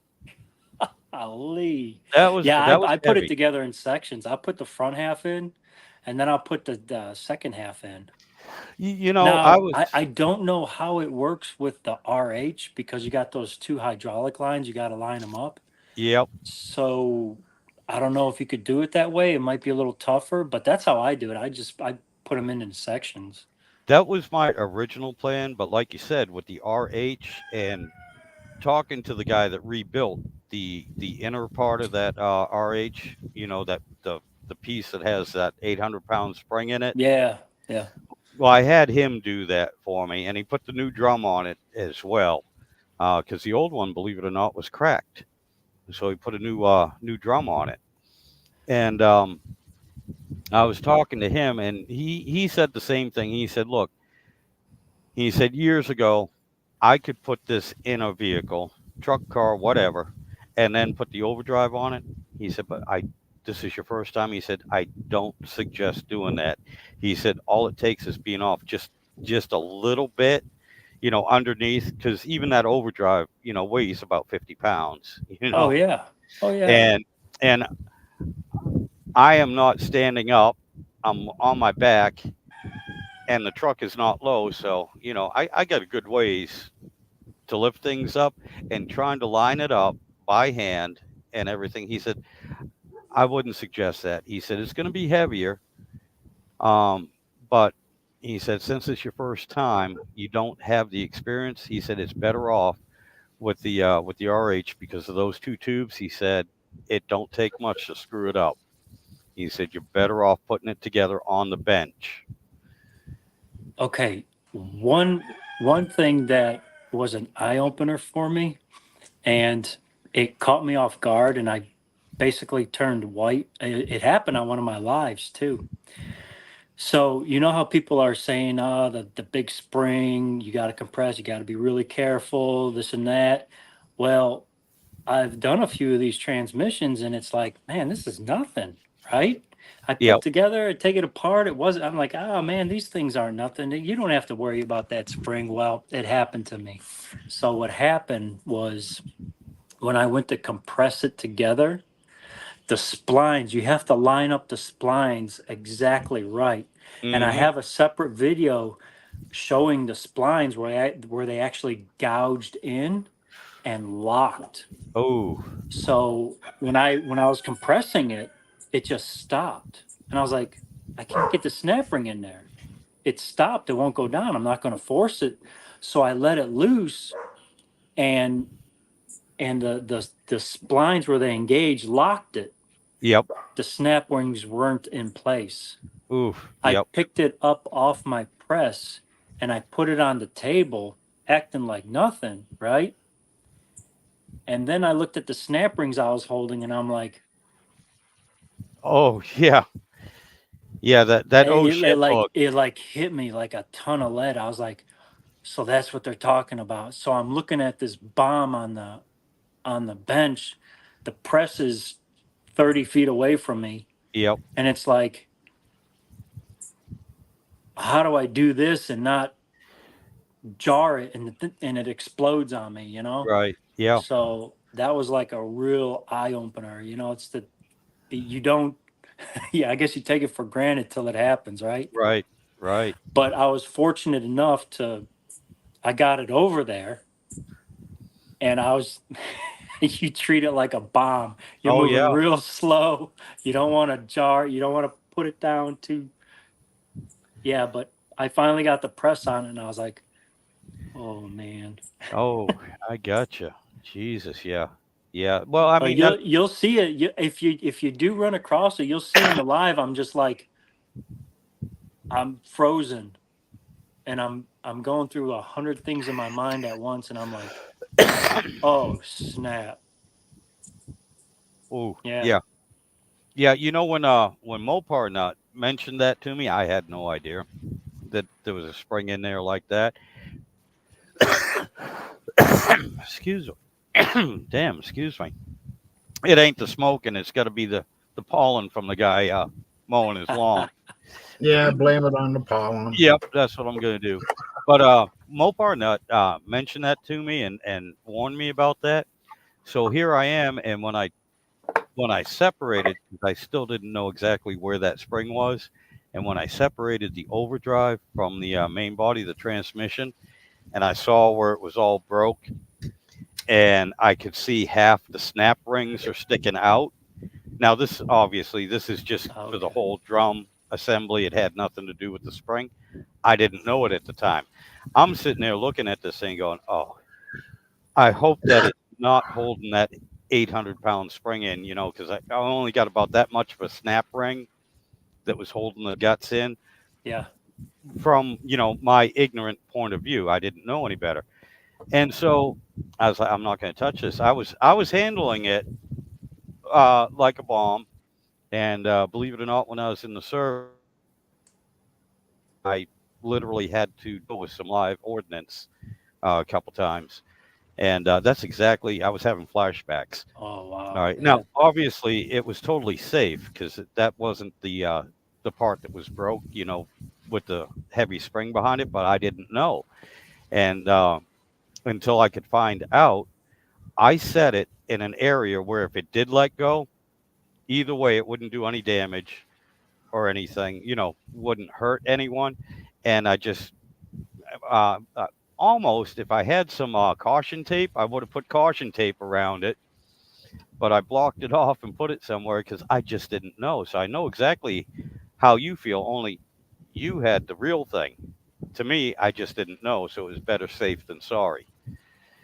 But Yeah. It really shook me because it wasn't like it stopped like right at the top. No, I was right at the snap ring groove, yeah, so you and had I'm all like, that pressure. it's just Oh, yeah. Yep. But like I said, I didn't know until I finally found a couple videos, and I actually called my brother-in-law, Joe, the transmission guy, and trying to explain it to him what it was. Finally, he understood, and he said, "Oh, yeah, that part. Yeah, don't worry about it. That part's supposed to come out. It's not under pressure. Don't worry. It's the inside part that's under pressure." I was yeah. like, "Oh, Jesus, thank you." Yeah, but I that mean, broken snap ring that usually falls in the pan, yeah, the transmission will operate like that for thousands and thousands of miles and not have an issue. yep. It'll break that snap ring and you got to replace them every time. Um, but yeah, those are under pressure.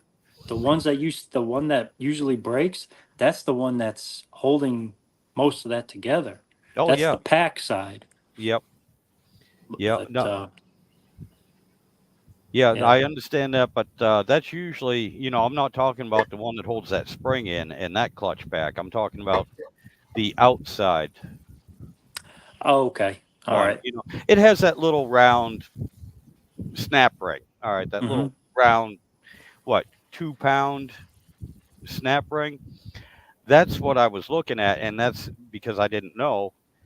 All that was Oh, left, okay. I could see 3/4 of that little round snap ring, and all that was left was that much of it. I'm like, Yeah. if that's holding back 800 pounds, we're screwed. you know, I didn't know at the time. So I had all the worry, all the stress, all the emotions, thinking that I only have an inch holding all this pressure in. Didn't know Yeah. until I checked and found out. And they're like, yeah, no, you take that out. You got another little cover with the C clip. He said, that's holding, then, you take yada yada, like I did, take everything apart. The whole insides come out with the drum and everything, and it's that drum that the spring is Yeah. in with another clutch Okay. pack. You're looking at the outer snap. Okay, I got Right, you. yeah, I because got that's you. where it was broke. Most of that was gone, and like I said, there was only about an inch. All I got was a warning from Mopar Nut. Hey man, there's an 800-pound spring in there. Be careful. You don't want to take that apart. I'm like, holy shit. Taking out the snap ring. Yeah. Oh yeah. How do people do this? What's Yeah. going on? Like I said, I didn't even touch the snap ring. I'm just looking, going, there's only an inch of it holding everything together, and I'm like, okay, let's put this over here. Nobody come near this, you Right. know. Right. But then I found out it was unfounded. It was just my ignorance. I didn't know. But again, So so do you know how that rear section of the transmission works? the How like the one piston comes on and it unapplies the tail shaft section, okay, right? yeah, that big piston that's on the back of the overdrive 727 is the way I've Right. been referring to it. I understand the principle. How it actually works, I have no clue. No. Yeah. So you have to have enough. Um, you have to have enough travel in the overdrive pack for that piston to move and unapply the rear section before it starts to apply the overdrive Okay. section. All Where right. the transmission brakes, a lot of people just say it's the brake clutch. Okay. So let's call it a brake clutch. The brake clutch has to have enough travel to where it unapplies the housing pack, the one with the 800-pound spring. Right. Right. It has to unapply that before it even starts to touch. And if you get that wrong, if there's too much, it'll flare. It'll flare up. And Okay. if there's too little, it'll actually jerk. Because you got two packs on at once. But yeah, as long as you don't mess with uh, the friction count Right. and the spacing, or get rid of the gasket, you should be fine. It should be just plug and play. Did you have 6 frictions in the tail housing? Not the brake pack, but the actual the one that's under pressure. Did you have 6 or The 8 one, originally? the one that's under pressure, it had 8. It had 8 in it. I Oh, remember, okay. like I said, I did not do that. I had a professional for Okay. me, somebody that's been doing it for forever. He owns his own transmission shop, Okay. and he had the press, and he replaced everything in there. Um, he replaced the entire clutch pack with the steels. He replaced the planetary and the ring gear, and he replaced the drum. So the only thing original on that is the shaft itself, for that Okay. internal part, and because he also put a new spring. He said he does that out of habit, just doesn't even think about it. He put a new spring in it, and he put all new clips in it as well. He said, I just do that. He said, because the main clip, he said, most of the time I'll take them apart and they're already broken. Yeah. He said, so he said, even if it's not, he said, I put a new one in. So, yeah, basically, like I said, everything on that inner piece, it comes out as one assembly. I didn't do anything to it, and everything on it except for the shaft itself is new. Okay. So, yeah, and that's right. I did ask him because he showed me all the old parts, and he went through the planetary gear. Three out of the 4 were the bushings. You're talking about Yeah. 3 out of the 4. And a buddy of mine got a kick out of this when I explained it to him yesterday. 3 out of the 4 not only went clunk clunk, but they went wonka wonka. It Oh, wasn't just up wow. and down; they were some sideways play with it too. And Okay. I'm not talking, a little bit of little play. It literally was clunk clunk and then wonka wonka. You know. So Wonka, there was one that was That's good. loosey goosey. Yeah. Oh yeah. It was basically wiped out. So like I said, he replaced the planetary gear, the ring gear, all the clutches, all the steels. Um, Nothing was heat damaged. There was no no bluing, no discoloration. Hmm. They were just wiped out. Everything in there was just wore out. All right. So that rear band, reverse band, Yes, sir. if you see any discoloring or anything on the friction material, I would just replace it Yes, I have a new because one coming. Yep. okay. So that band, it actually it's its own spring. Right. So what I'll do is like when I get them in the mail, because I order stuff online, or I go to Yep. TPU, which is a big warehouse of transmissions parts, and that band will come almost to where the halves where they Mm, meet are yep. almost together, and you don't want that. You want to spread that band out, Okay. and I and gotcha. just don't spread the band like this. You also have to expand it like this, because if you Okay. just expand it like this, it just bends it. Right. At the So you top, you get a. Yep. I gotcha. right. So that springiness, you need that to unapply that band. Now, you always want to replace those kinds of bands because of heat fatigue. All right, the metal fatigues after a while. Right. As far as the bigger band, the one that you have, it has the thin striping around it. Yep. That helps wick away the oil, and it does grab the drum because it can actually contour to the drum. That's why they went with that style band. Okay. However, if you up the pressure, okay, that band actually stretches and it actually becomes weak. Okay. So if you do any kind of modification to the transmission, like higher line pressure, you'll have to update that to the 727 band to Okay. where it can it'll still contour, but because of the added pressure, it can actually force it to contour around the drum better than having the open band. Hold Right. on, I got a bunch of notifications on my phone and it's messing up my thought. Now, you heard of people having like band overlap with the 5.0 lever with the 48 Absolutely REs? not. Nope. No? All right. So when you step up in the levers to apply that intermediate band, Mm-hmm. you want to go a maximum of a 4.8 with the stretchy bands, okay? Like the 727, the original band that you have.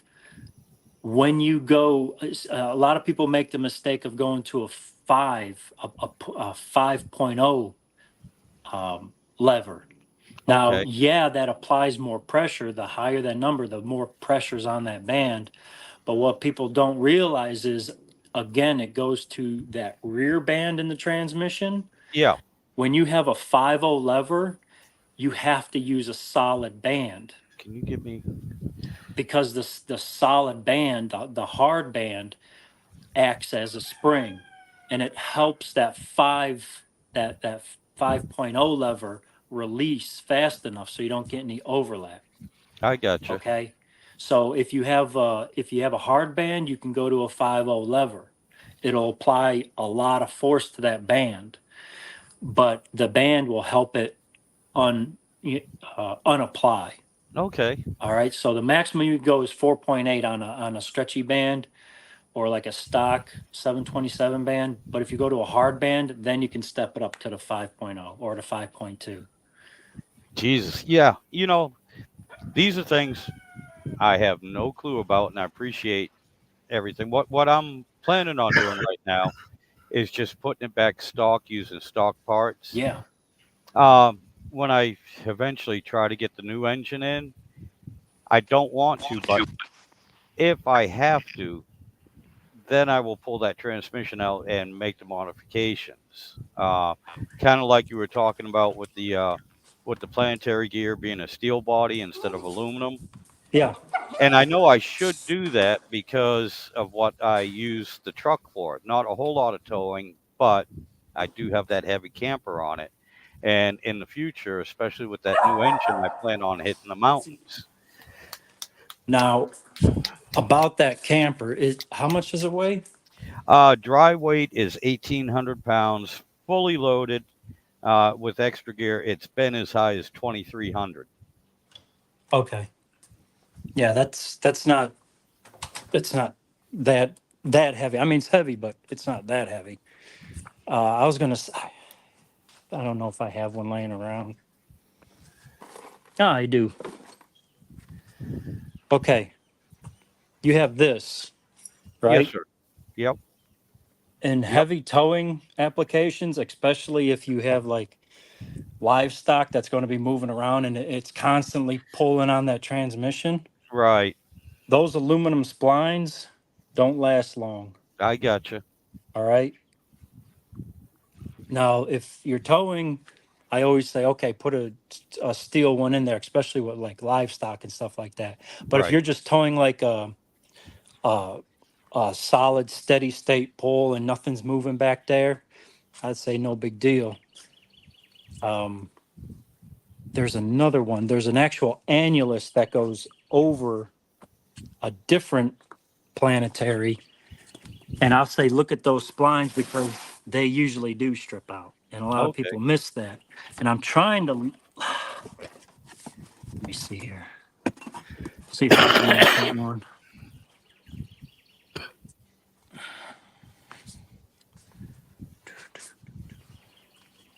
I bet you it's still in the transmission.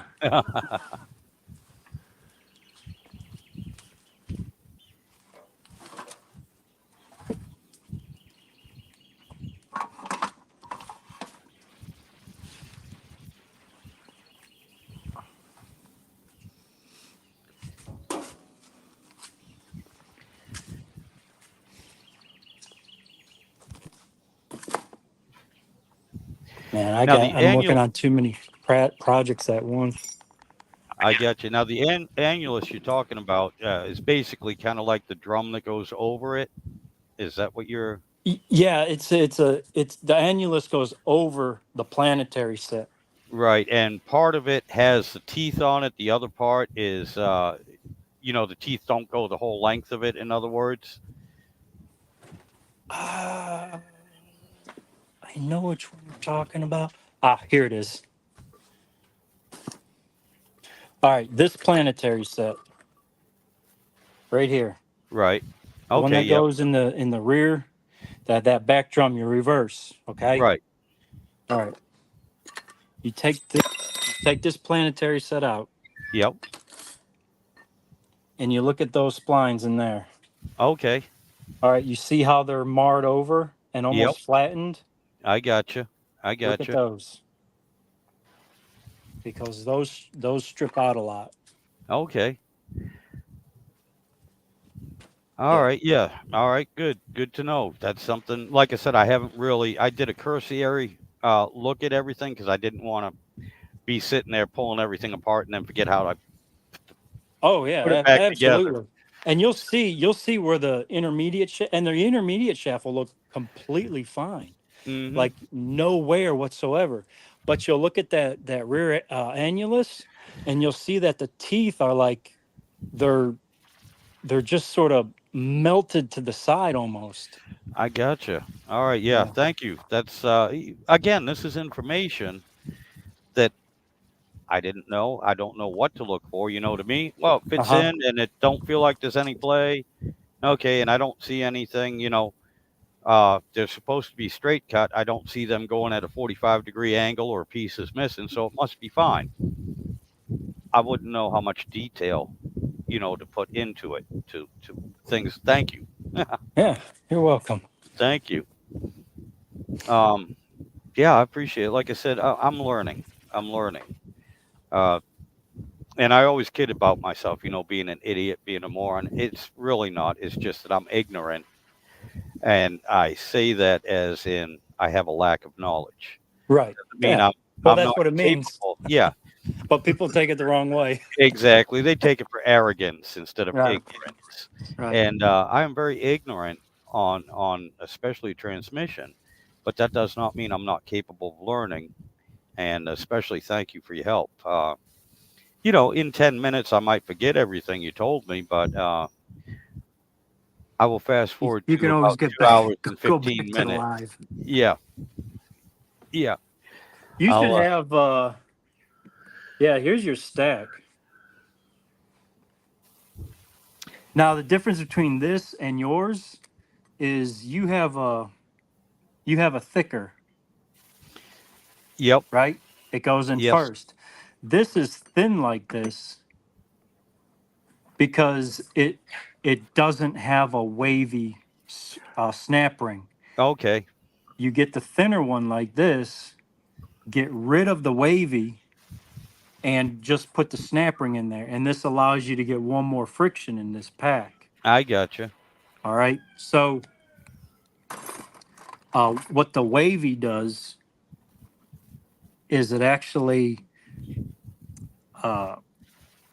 it softens the shift. Kind of like a Okay. little a mini shock absorber, so you Right.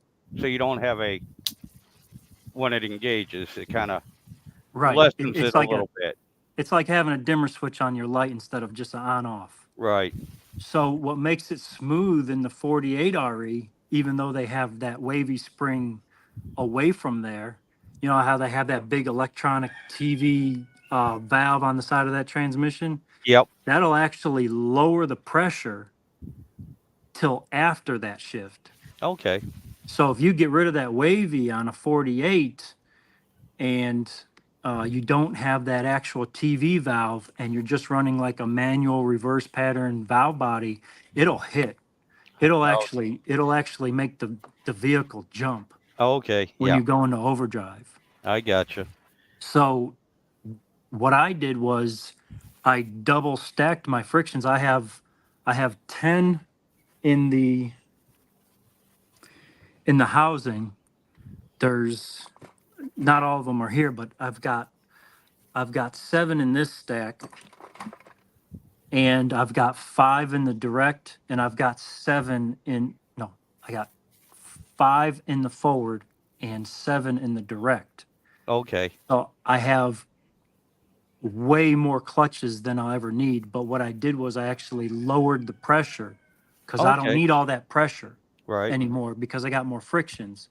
And that makes that last shift, it makes it softer and it's really enjoyable to drive. So, yeah. But it's all timing, and this is Okay. this is one of the transmissions I had like apart like 15, 20 times I because got. I wanted to make sure it was right. I got you. I'm really trying to avoid that, but I do have another question while I have you here, because Right. I'm losing track. Oh, there you are. You're Oh, wait. back. Yeah, Oh, you. there you are. Yeah, like cut out. Yeah, you disappeared. Um, I'm losing track of between the overdrive unit itself and the actual transmission. Now, I know the overdrive unit obviously has 2 clutch packs. That one with that 800-pound spring, and then the one you saw me screw up. All right, so that has 2 clutch packs in it. For the life of me, even though I've taken that transmission apart, how many clutch packs are in that transmission? Is it just the one, or is there another one hidden? You got 4. So you have Get up. you got the tail housing one, okay? Right. All right, and there's 2 in that because I'm talking Right. about. All right, so there's 2 in there. And then you got this one that goes in the end here. Well, yeah, that's what I'm talking about. The whole clutch pack, not the individual clutches. I mean, there's 2 sets of clutch packs. You got that one that's Right. internal, and then you have the one you just showed me. Right. So the overdrive unit actually has 2 different clutch packs. Right. You have the actual drive and you got the overdrive. Right. And now for the transmission itself, the same thing. How many clutch packs, sets? I don't need the specific number if there's 3 or 4. If there's you there? You got me Yeah. now? I Yeah, don't need to know let me if there's change the camera angle here. okay. I don't what I'm trying to find out is I'll figure it out as I go along. But I'm just for my thought purposes right now, uh does the transmission part itself have 2 different sets of clutch packs in it as well?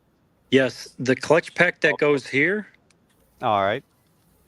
is that is going to be your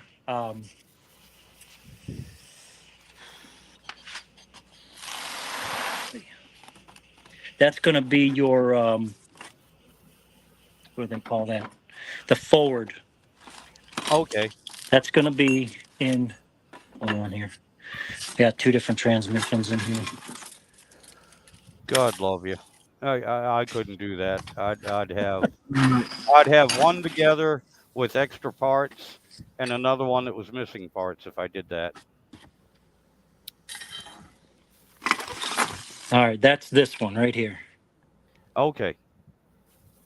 So you got this one. This is applied in all your forward gears, Okay. all of them. So this one splines onto there. Okay. All right. I know I can't remember this. Yeah, splines onto there. So and then what goes over this is another clutch pack. That's in this one. Okay. All right. Alrighty, because I with the disassembly, I haven't gotten that far yet, really. I basically took everything out.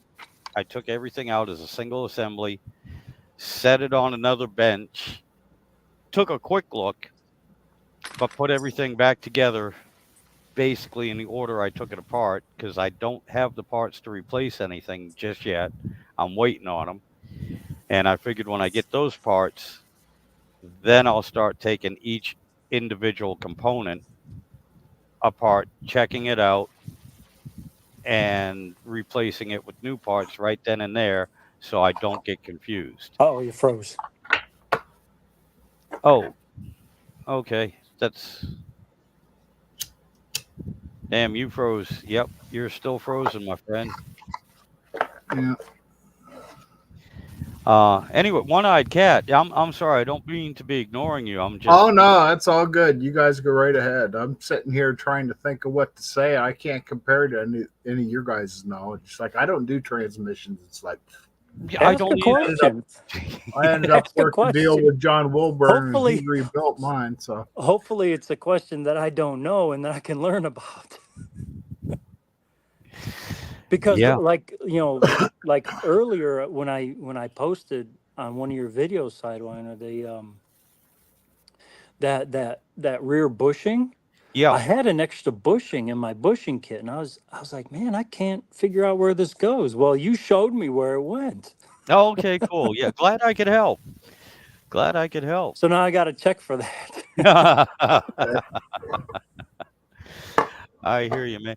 Damon, thank you so much, my God. Yeah, like I said, the good thing is that yeah, I'm going to keep this live stream up. I'm kind of keeping an eye on the time here so that I can reference it later on. You You know got what to I'm look at a little saying? notepad. You're writing it down, the Yeah, numbers.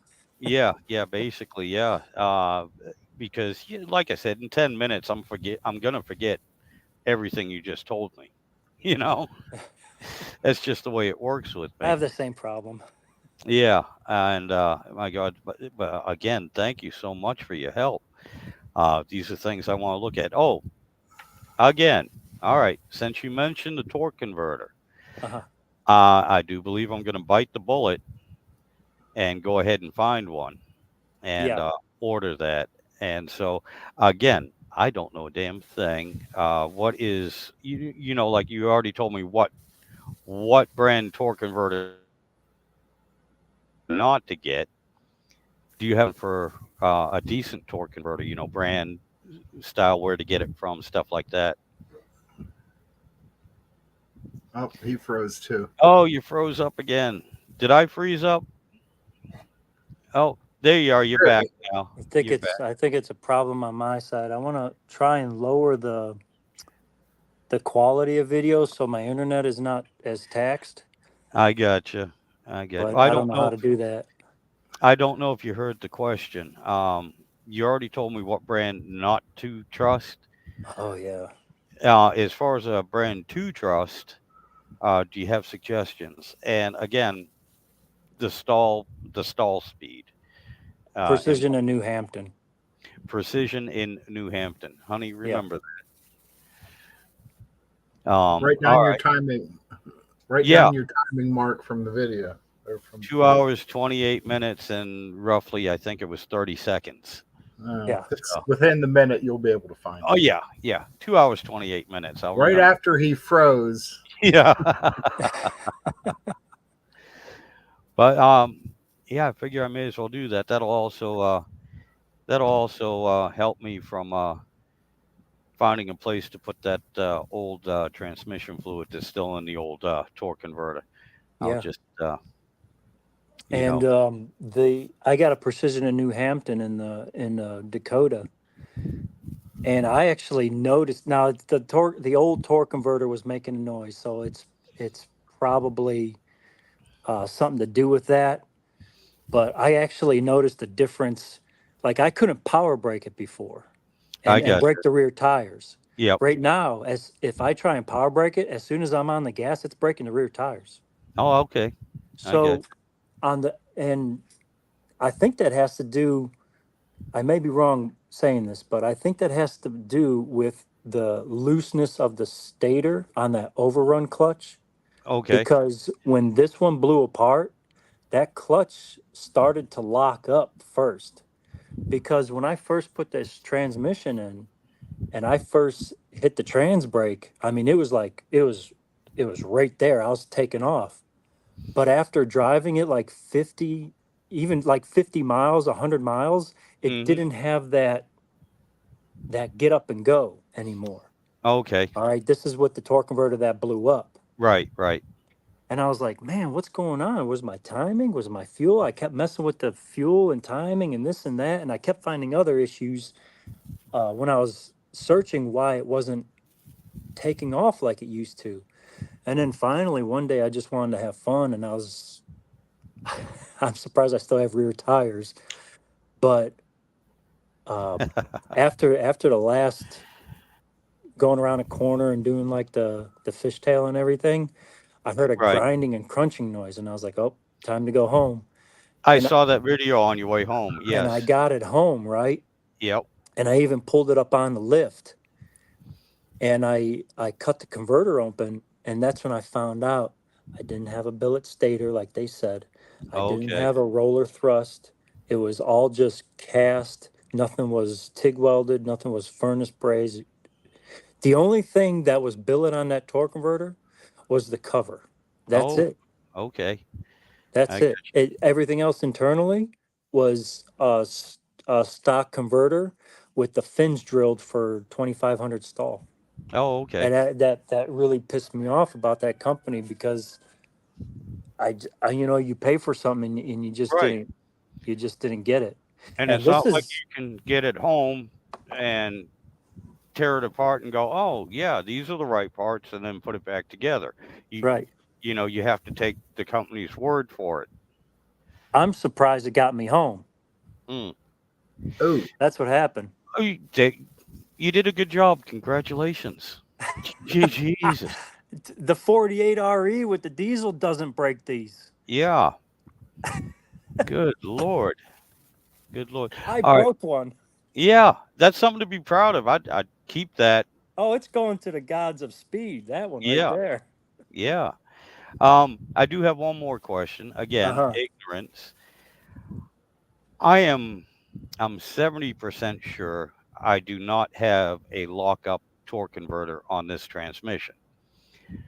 But I've also heard that there's a way to tell by the input shaft on how the teeth are on it, whether it's lockup or not lockup.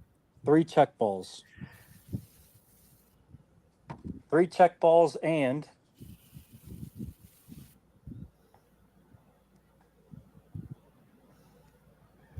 that hole. If you have a hole there, you got a lockup converter. If this is machined, you got a lockup converter. Okay. See, Um, this is a lockup. Now I'll go okay. grab a non-lockup. Yeah, I appreciate it. That way I have something to compare rather than just my memory. boy, I he's a wealth of knowledge, isn't he? Oh my God, yeah, I'm taking advantage of it too as much as I can right now. You know, this Like might be I'm sitting here in class paying attention. You know, there you go. not that I'll remember anything either, but No, but the live stream, I'm going to keep that up. You know, uh, and it's not going to surprise me if I go back, like I said, and check my times here and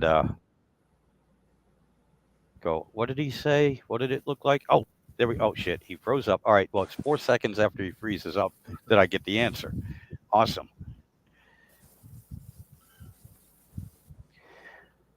But again, yeah, like I said, my first transmission, man, and I don't have any choice but to do it right because again, it's a daily driver. It's not a toy. It's not something I can put together, run it for the weekend, break it, take it apart, put it back together.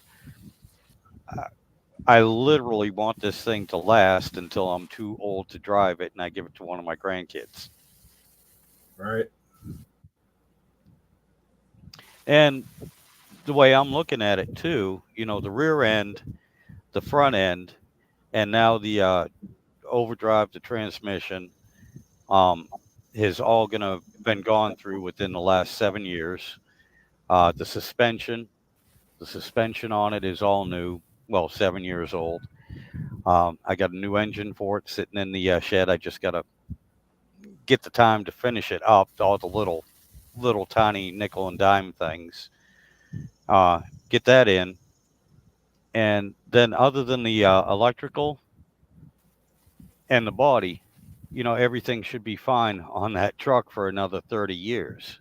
Yeah, until you're done with it. Right. All right. Let me show you this part first.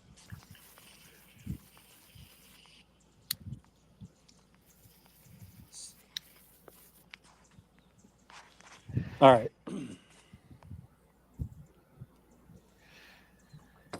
All Okay. right. And this This just right here is this is where the seal rides inside the torque converter okay. and holds the pressure. Alrighty. You got this machine surface and the splines here and the hole that's lockup. Okay. The lockup or the 46, the 47, the 48, this right here is actually a bigger diameter.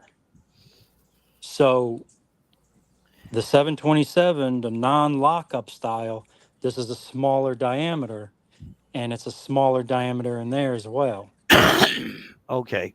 So these have to match. Right. Right. They're not Now, interchangeable. if you go to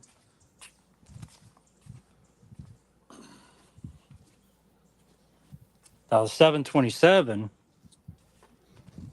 see, no machined area, Okay. no hole. Right. I mean, Okay. it's tapered, but there's no Right. hole. Yep. Yep. And just I'll wait till you're done freezing. Uh, I was going to say just from memory right now too, and looking at it, I do believe I do not have a lockup converter. Because just again, I don't have a Memorex memory, but just from what I'm looking at, the one you just showed me, the non-lockup version, that I do believe is what mine looks like. Okay. All right. Yeah, and then this springiness in the band right here is what helps unapply Okay, for now using that 50 lever. okay, and that's the that there is the reverse lockup, or is that the No, intermediate? That's this is the intermediate. okay. Alrighty. Okay, I Okay. understand. The reverse here, let me take this over here.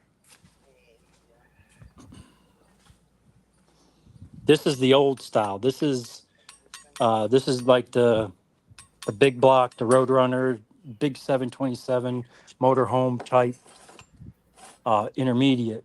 Okay. And then you got the reverse. Yep, I gotcha. See And this springiness right here.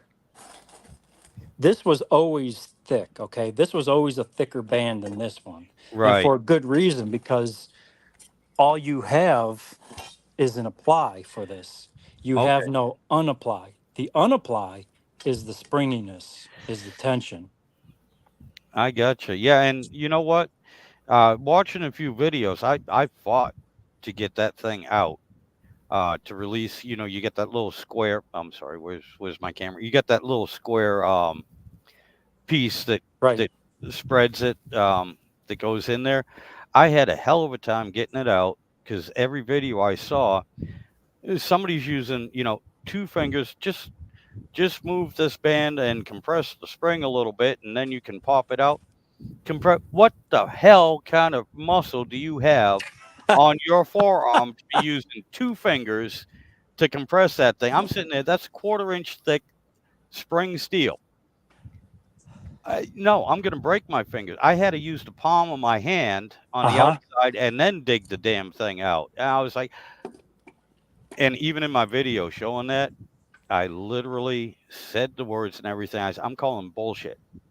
either this man is not married, and that's why his forearms are so strong, I or this heard that. or this was a setup. I said, because there's no way in hell I'm using two fingers reaching over the transmission and pushing down on that spring That was a press pretty it on funny that band comment. to compress. No, yeah, I had to use the palm of my hand and then dig it in. I was like, this, how the, I, to this day, I'm calling bullshit on that. Yeah, No way. this is a pretty tough band. Yeah. Yeah, this one's easy, but Oh, this band, I mean, look at it. yeah, it's quarter It's inch thick just spring steel, for God's sakes. so. Yeah, it's Yeah, a but pretty. can you show the friction material on that reverse band, All right, so the inside? here's I have a Kevlar one. Right. Now these are pretty cheap, the Kevlar ones, and they're cheaper. They're cheaper than the red, and they're cheaper than the blue for a reason. The Kevlar will actually destroy the drum before this wears out. Okay. And since this band is thin, it's not wide like the 47 or 48. Right. I opted to use this, okay, because I've got 10 of those drums. Okay. I don't want this to slip. Does that make sense? Yes, sir. Yes, sir. See, I was just So, I'm just kind of wondering because I have nothing to compare the bands to and the thickness of the friction material, and even looking at that one seems the friction material. Oh my God, that's a new one. this one has probably couple thousand miles. Okay, well, let me put it to you this way. You see how thick the friction material is that's bonded to the band. On mine, there's almost none. If, like I said, if you were to compare it to a brake pad, it's almost worn down to the steel. Okay. So, Do you see that? I'm using my triple camera. yes, Get up. yeah, you can actually see it. If you look at the band on mine, Uh-huh. you sideways, to compare the thickness, Right. you can't see it. You have to use your fingernail to feel it. That's the only way you really tell that there's any friction material left. Right. Yeah. Yeah. And so Right. I went ahead and I just bought the stock replacement, nothing special. Yeah, It's and just, for the most part, the stock replacement does really, really excellent. Because you're not doing anything, you're not demanding anything more than what the vehicle was designed to do. You know what I'm saying? oh yeah, yeah. Like I said, this is a daily driver too. The Like I said, this is a daily driver, and the worst thing I do is put that camper on it and you know try to back out of a hole on occasion. Right. Um, but it's nothing that's steady, regular, and pushing it to its limits. Um, the gentleman I bought it from, he was an older guy. He was in his 70s, and the reason why I got the truck is he had a bad ankle and a bad knee, and he couldn't get in and out of the truck anymore. Okay. And a family friend, he's known my wife forever, and my mother-in-law, God rest her soul, she's gone now too. So he was a family friend. Um, but he also the only thing he used that truck for mostly was he had a pontoon boat, and he would use that to tow the boat um, every now and then down to the boat dock. So he didn't beat on it that much. But the gentleman that owned it before him, Uh-huh. actually the kid that owned it before him, used to take it mud bogging and beat the ever-loving crap out of it. And Okay. I think everyone was asking, well, how did the overdrive break like that? Oh, I think it had already had a crack in it, and just over time, it just got worse and worse and worse until it finally said, you know what, I've had enough. I'm tired. I'm just going to let go. Okay. Yeah. 'cause, That's probably what happened. yeah, I didn't beat on it, so I think it's just, the pressure, and over time, it just finally decided to let go, and it let go all at once. So this one right here, this is your intermediate, right? Right, okay. You see how it's more solid? Yep, See the 727 marking? okay. Yeah, I can barely see it, but yes. See the amount of friction material? Right, It's more. That's why I use the 727 band okay, around that drum. okay. I got you. Now, unfortunately, Hmm. with the kit I got, and it's within my price range if I want to get it. But I did not get the intermediate band because the kit I got didn't come with any bands. I ordered the reverse kit or the reverse band separate. Yeah. Um, because again, to my untrained eye, that intermediate band looked like it had plenty of meat left on it. And like you said, I will go out and I will check the springiness of it again and look for any metal fatigue as well. Oh yeah, and for what, like I said, for what you're using it and you're not going to be switching levers either, because what a lot of Right. people don't realize is when you run a 727 band, because it's a thicker band, there's more surface area. You Yep. have to run a different lever, because Okay. if you actually use the same lever, it doesn't have enough force to engage that friction like it's meant to be. Right. Okay, so if you just replace that and not the lever, then it's not going to hold more. So I gotcha. you gotta if you change one thing, remember, this is what my shop teacher, Mr. Uravec, always taught us. When you're dealing with anything, if you change one thing, you change everything. Everything. Right. Make sure it's a matching set. Right. I gotcha. I gotcha. Now, So see, that was also another thing I'm learning too. The difference between a regular 727 transmission and I guess the A518, which is roughly a 727 with the overdrive unit, if I have that correct. right. Okay. So my question, and I've been trying to figure out if I went to a junkyard or I even, had a buddy of mine says, "Hey man, I have a perfectly good rebuilt 727 transmission on here. Just pull the tail shaft off and put your overdrive unit on." I didn't know if you can do that, No, or what the differences are. no. Okay. All right. So the front half of the transmission, okay, Yep. is is the same, okay? But the rear half, like, I haven't dug too far into this transmission yet, but I know that this transmission is a 727.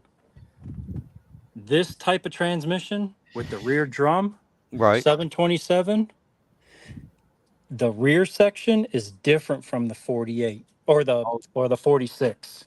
Okay. Okay. There's slight differences that makes it non-interchangeable. Now, as far as this one is concerned, the newer 727, I don't know, because I have yet to go into there that far. I gotcha. I would venture to say, and this is just going based on what I collectively gained knowledge wise, the difference is in the rear piston support. The support in there is either going to be drilled or it's not going to be drilled. And I'll Okay. show I'll show you I'll show you the difference. And it's nice having all these parts. I Oh can my show. God. Tell me Yeah, about I it. bet. Ah. Oh, and if you one thing, if you have it in your transmission, I don't know if you have it in your transmission or not. It's actually in your valve body. Always, always, always replace the boost valve. Okay, it's called a boost. All right. Okay. That if you have slop in there or it leaks, it will destroy your transmission. Okay. Yeah. I And have it's no and idea. it's a I have. simple $15 part. I got you. I haven't even touched. Well, I literally have touched the valve body, but that was just to move it from one bench Oh, here's to the other bench. Other than that, I haven't touched it at all. here's the 47, 48 band, rear band. Okay. Yep. Yeah. All right. Yeah, that's I got you. That's the Let's see. I think this is a 727 input. Yeah. Okay. So that area right there all is right. Yep. thinner on the 727 than the 46, Okay. 47 and 48. And this one has no through drilling. It's just I got a you. solid shaft. So it has no way to actuate the actual piston on the back Right. to engage the overdrive. Right. Okay, I understand. So basically, the casing is the same, but the internals are different. Am I getting that right, or is No, this is different altogether. oh yeah, This is well, okay, I'll bring this down, but I'll show you the other piece first. So you have a complete understanding of yeah, what that's I'm that's what I'm trying. And when I say the casing, in other words, if I ran into the same problem where the housing for my transmission, the actual transmission 3-speed part, was cracked, and I had to get a different housing, what I my thought was, would I be able to just to grab a 727 housing, rip out the internals, everything, and replace it with the internals from my transmission? Are all the passageways that are supposed to operate that piston in the back, are they drilled in the housing? Does it have the holes, for the fluid to go through? All that the kind of stuff. the newer 727, I would say it's the same. But the older one that has the bolt-in, um, there's two styles, okay? There's one that has this style, okay, and it'll either have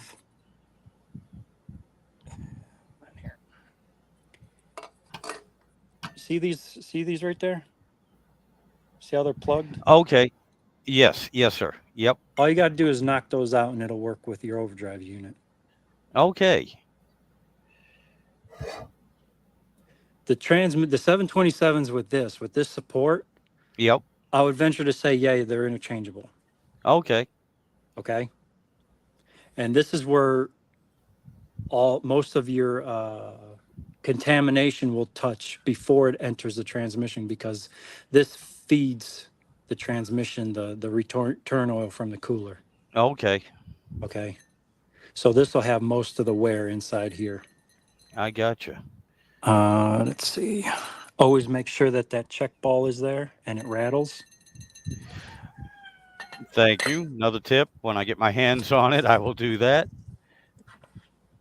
Now this, and it's too bad I don't have that tail shaft off that other transmission. I can show you the different ends.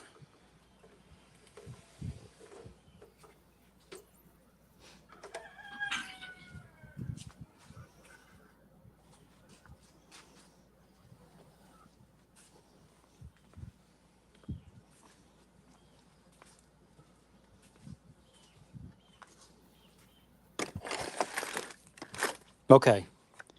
727.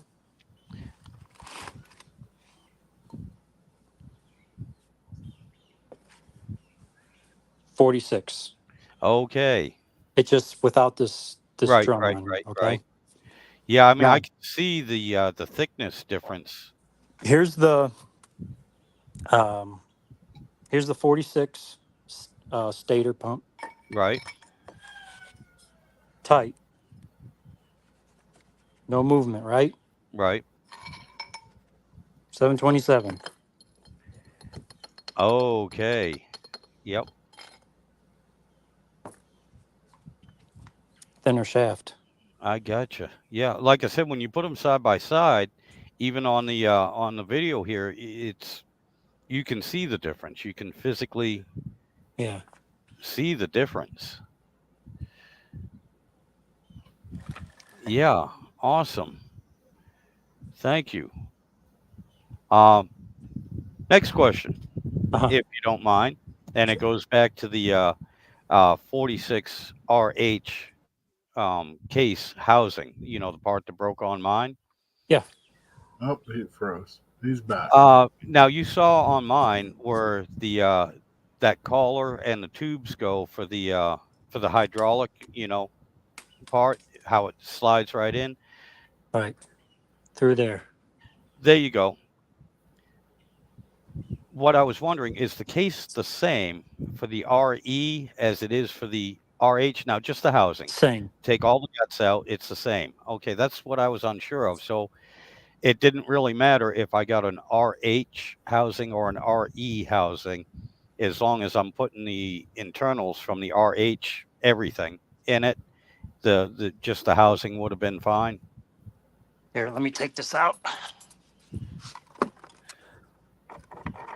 I'm gonna take these clutches out. Yeah. Now remember, behind the clutch pack, the you're going to encounter the wavy ring first, and then the solid snap ring after that. You know, I don't want you to get that confused. No, wait, hold on here. The R. Okay, this is a this is a 46. Now it looks like, okay, it looks like that it's not cut out. Okay. You see that? Yep. Yep. So the tubes can't go because Right. normally the tubes would go through here. Exactly. All Okay, right. so this is the 46. So no, they're not. Yeah, that's that would be the RE, the electric, as opposed to the RH, the hydraulic. Right. Okay, yeah. See, that's what I was concerned about because, believe it or not, I could find the RE housing left, right, together, apart, whatever. It didn't matter. Trying to find the RH was a bit of a hassle. And Everyone wants the RH, and when you find them, they're gone. yeah, I lucked out. I got this one. I think it was for right around $100, and that was just for the casing. All it had in it was the bearing, and I ended up swapping the bearing out because the bearing felt a little rough. Yeah. Yeah, that bearing, you want to not just spin it, but put thrust on it. Thrust Well, it this way and that way. yep. But if it just feels rough, then it's just rough. You know? Yeah, that was it, just spinning it, and I mean, I you can actually hear it on the video too, the noise it was making. Hey, Philip the Third, hello, buddy. Oh, come on in. Yeah, come on in, buddy. You can even join the chat if you'd like. Or, I mean, join the video if you'd like. I got room for everyone. We are now with Professor First Responder Garage, and he's Don't call me that. well, our instructor here. I mean, the knowledge is awesome. You have no idea how much you're helping And me I'm out. still learning. Like I thought the rear housings were the same because I remember seeing that cutout on the 46 RE, but I didn't notice that it's not Not all the way all the way through. through. Yeah. Well, that's good because I will be putting that out in one of my videos too, mentioning it because I'm trying to go through. I haven't seen a video out there that explains that. No, no, there isn't. You know, and like I said, I ran into this problem too with the 360 factory roller cam, LA roller cam engine. Just you know, they mentioned the major differences between an LA flat tappet and the Magnums, but it was Yeah. so very hard to find anything about the factory roller cam LA engine.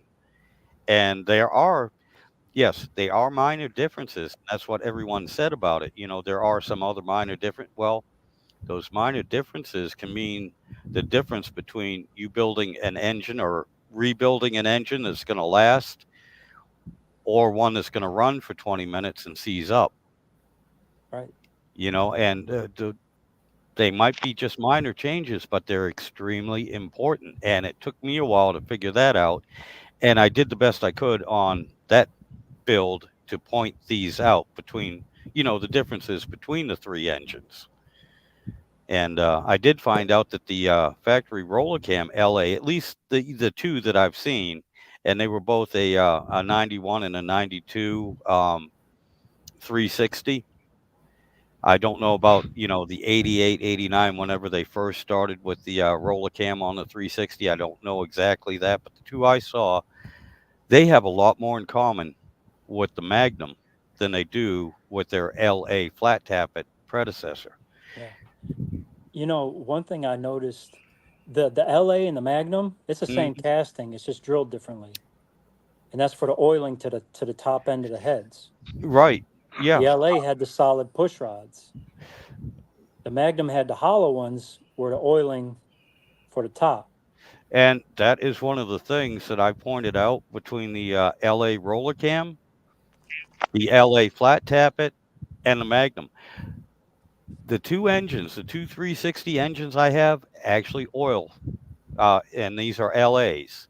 They actually oil through the lifter and the hollow Yes. push rods, but they also oil the same way that a standard LA flat tappet, it's drilled. They oil through the heads as well as through the push rod.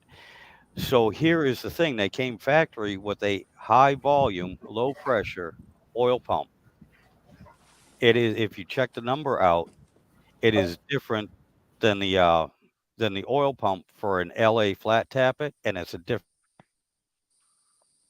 number than part number than for the Magnum, and that's because it oils both ways. And maybe I will show it on that engine because I've been pre-lubing it, spinning the oil pump, and you can see the oil coming up like a regular LA flat tappet, under the shaft because all those holes are open.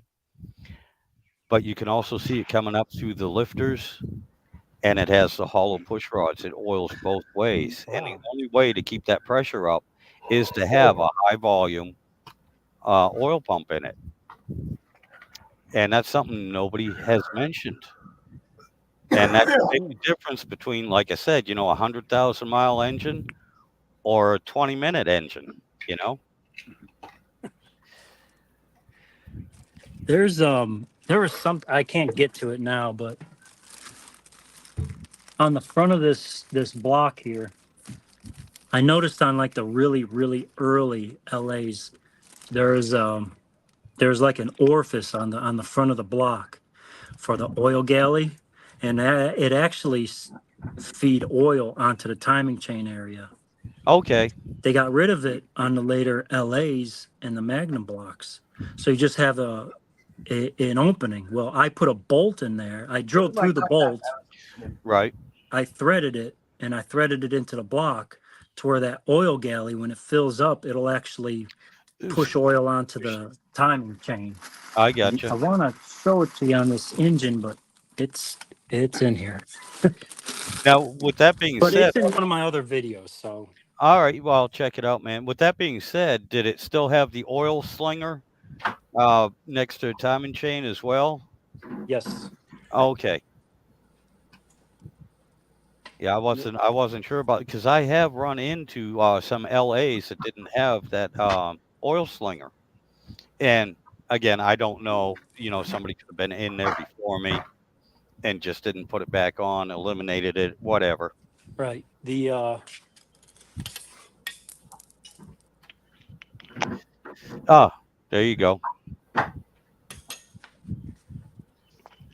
What is that plate for? Is that to keep the cam from walking, or what's that? That I that said, what was that plate you showed? Is that to keep the cam from walking out? What was that for? This is the oil slinger that goes over the Oh, crank the all crank right. snout. Okay. Yeah, Okay. You- All right. the cam shouldn't walk. This should be forced one way from the lifters Yeah. because it actually pushes towards the back of the block. But Right. yeah, the roller engines have the plate. Okay. I just don't know that much about those 360 motors. Yeah. So never They're had one different. apart before. So Yeah, Yeah, they're pretty beefy. I'll tell you what. My next 360 after the Dakota. I want to de-stroke it. I want to make a 340 out of it. I really do. I want to get the bushing kit for the block and throw the 318 crank at it. I got you know what's funny? Uh, Years ago, back in the day and everything, a lot of people were doing just the opposite with the 340s. yeah, They were taking a 360 crank, turning the main journals down, machining them down, and so they could make a 340 stroker, a small stroker. Right. Yeah. And now you want to do just the opposite. You want to take a 360 and de-stroke it. I want to sure. wind it up. Yeah. I want an engine Yeah. that winds up. Yep. I gotcha. But I got let But me I'm gonna let have me to ask you when you mod. What's that? let me ask if you de-stroke that, do you have to get longer rods so that your piston still comes all the way up, No, longer pistons. or do, yeah. I could oh get longer? longer rods, but The funny thing is and correct me if I'm wrong because I'm not sure about it. The smaller V8, which was what the oh god, 273. 273. Thank you. I'm unfamiliar with that because I don't know anything about it, but I know the 318, the 340, and the 360, and this includes the LAs and the Magnums. Of course, I didn't make a 340 Magnum, but all three of those engines, They Philip, need to. they use the exact same size connecting rods. Yes. The journals, the opening, everything, they're interchangeable. Now, when you get to the Magnums, and I found this out too on my roller cam, uh, they changed the style, and I don't know about the weight, but they changed the style of the connecting rods. The old LAs, if you look at the top where it goes to the wrist pin, the top of it was round. The Magnums have like a little square on them, which only gives you trouble if you're doing a stroker kit. Sometimes you have to take some meat off because you're using different pistons. And depending where your wrist pin is set, that little square on top of those connecting rods, the Magnum ones, might interfere with your clearance on the piston. Well, the Magnum rods are forged from the factory. The weakest Are they? part of that Okay. engine. All right, um you'll find out the weakest part of the engine. Not even the cast crank. The cast crank can take 750 horse because it's twice the size of a small block 350, and everyone Oh, knows yeah. a small block 350 cast crank can take 600 horse. Yep. The Magnum, the LA, the Dodge small blocks, those crankshafts are big and beefy. You ain't gonna break it. I got Yep. a cast crank in the Durango and it's not being changed, and I'm gonna throw a boost at it. But there's a guy, it's fed up, fed up. It's actually effed up, but he calls his channel Fed Up Okay. Racing or whatever. But he actually gets these Magnum engines from the boneyard, and he just keeps throwing boost at them till it blows up. He Okay. found that the weakest link, not the pistons, not the rings, not the rods, not the crank. He threw 15 pounds of boost at it, made 800 horsepower, and the only thing that failed was the rod bolts. Oh, You okay. change out the rod bolts, you got 900 horse block. Yeah. Well, I know they're beefy. I mean, And he threw 15 pounds without gapping the rings, and it didn't lift their lands. wow. So the small block Chrysler is like, I mean, it's a hidden gem, I guess. Just untapped potential. Yeah, that's what a lot of people have been saying. Recently, within the last 15 years or so, of course, everyone's coming to find that out, and especially the 318's getting a lot of attention too. That hey, we can do this. And one of the reasons is, you guys know this, we're running out of big blocks. Oh yeah, Okay, we're oh running. yeah. We're even out of the scrapyard. We're running out of big blocks. Um, We're starting to run out of the small Dart, block too. Dart Manufacturing's got plenty. Yeah, at a cost. So does Brodix. They've got plenty. Yeah, but you know what I'm saying. You can't go to the boneyard now and Yeah. go, "Hey, here's No, a that's here's a yeah, 350 volt main." You yeah. know, The scrap yards they've been all pretty well picked clean anymore. You know, that's where you just got to get lucky and stumble across something in an old barn. That's your best chance anymore because yep, you're not gonna. Because the second that some of that stuff shows up in a boneyard, they know what they got and they quickly snatch it up and set it aside and get the biggest dollar for it. You know, oh yeah, and that's Yep. the same. I'm a big Pontiac guy, and you just can't find them Pontiac engines anymore. Yeah. And so much so the guys are settling for whatever they can find. And that's because Yep. that Pontiac block was the same block from their 326 all the way through their 455s. It was the same All of them block. the same. All of them. yeah. Yeah. So Now, I mean, you a can, lot of and right now there's a guy I know, he does this all the time. He takes in 400 blocks and turns them into 468 cubic inch blocks from a I 400 block, you know? I I was don't just like going to doing that. mention the 400 blocks and how they nobody wanted them before. You know, Yeah. it just I don't know. There Well, was something about the it too. You beautiful know? part about the beautiful part about the 400 block was that was the one engine size that Pontiac made the most of Yep. because they were putting them in everything. They when they came out in '67, the 400 was supposed to replace the 389, which it did. But not only were they putting them in Firebirds, but they were even putting them in station wagons and some of your base That model engine was Bonnevilles, Venturas, Catalinas. You know, if you wanted anything other than a 400, you had to order it. Like if you Yep. wanted the 428 or a 455, you had to order it. Except for the big Bonnevilles, they had a trim package that was the top of the line, which was power everything. Then you would get the 455 in it. You know, but You know, you know with all the LSs and the aluminum blocks it, going around, it it's was the most it's that just was a ever matter. produced. So those are still pretty easy to find. Yeah. With all these aluminum blocks running around and all the LS, you throw a turbo at it, you got 1,000 horsepower. Yeah. It's just a matter of time before Dart World, they Yeah. all get bought out. And the company Yeah. finally says, why? Let's just do these aluminum blocks. Yeah. Yeah. So if I see a big block and it's within my price range, I'm snatching it up. oh yeah, Exactly. If you can afford it, you want to get it. yeah. Like I said, well, Yeah. they're like I said, they're being snapped up by the companies that rebuild these engines professionally Oh and sell yeah. them and Yeah. everything. And so guys like Like us, the they're Yep. getting Yeah, hard we don't time. stand a chance. Yeah. Well, that's just it. That company, Blueprint Engines, they'll do any kind of engine. You can get anything from them, you know. And they're doing just that, you know. It's like they have a bounty out that it's known with it because the junkyards, all the boneyards, they're all interconnected now, you know, via internet Yep. and stuff. And they know that there's bounties out on for certain blocks. So the second that one shows up, they just turn right around and sell it off to the highest bidder, you know. And guys like us, the walk in the door type, we don't stand a chance.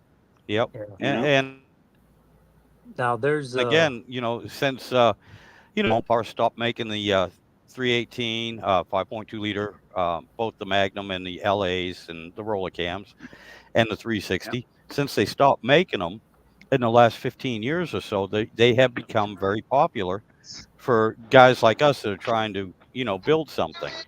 And just in the last 5 years, I've noticed the price and the availability of your run-of-the-mill Magnum. Especially the 5.9 liter, they're getting harder and harder to find at an affordable price. Well, that's why I did that video on that Chevy 350 small block that I came across with the 4-bolt main. Because Yeah, it was just dumb luck, you know. I mean, I knew the thing had been there. I stumbled across it a couple years ago, But the old lady that owned the barn, you know, I had to gain her trust before I could ever get my hands on that engine. But that was just it.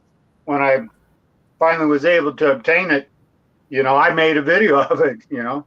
Oh yeah. Because for me, especially out here in the backwoods of the deep south, you just don't find stuff like that, you know.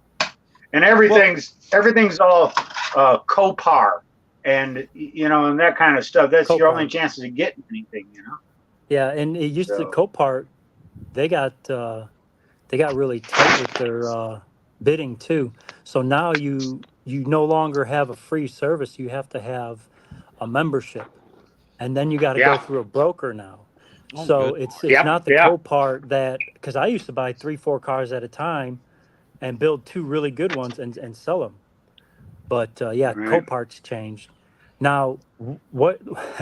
Here's something that I ran across when I was building the Dakota transmission.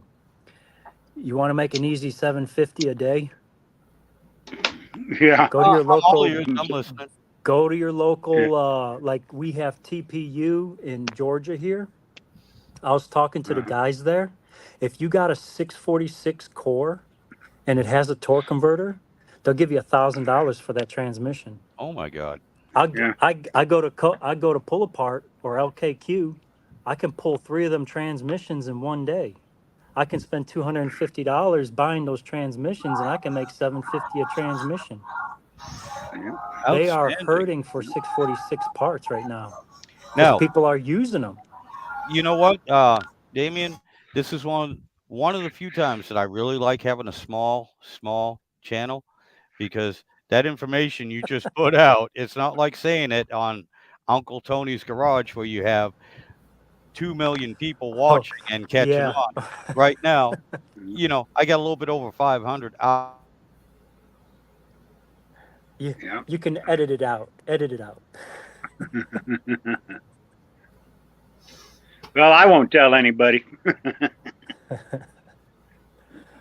Eyes froze. Now, while he's froze, I'm going to bid my farewell. I've been sitting here too long, just sitting in class. I gotta take a shower and get ready for the day. Yeah, I got you guys too, and the reason why I froze is because now I got 3 other people going online, and so it's just going to keep happening. So, Philip, I'm sorry again. You got the short end of the stick here.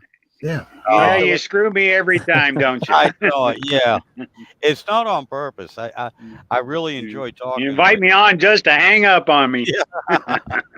Yeah, this literally will be the 2nd time in a row. You didn't even get on last time. I had to go. Hey, but Sidewinder. Yeah, well, before you get off though, I want to tell you. You remember when we was talking about that board game that I made? Yes, sir.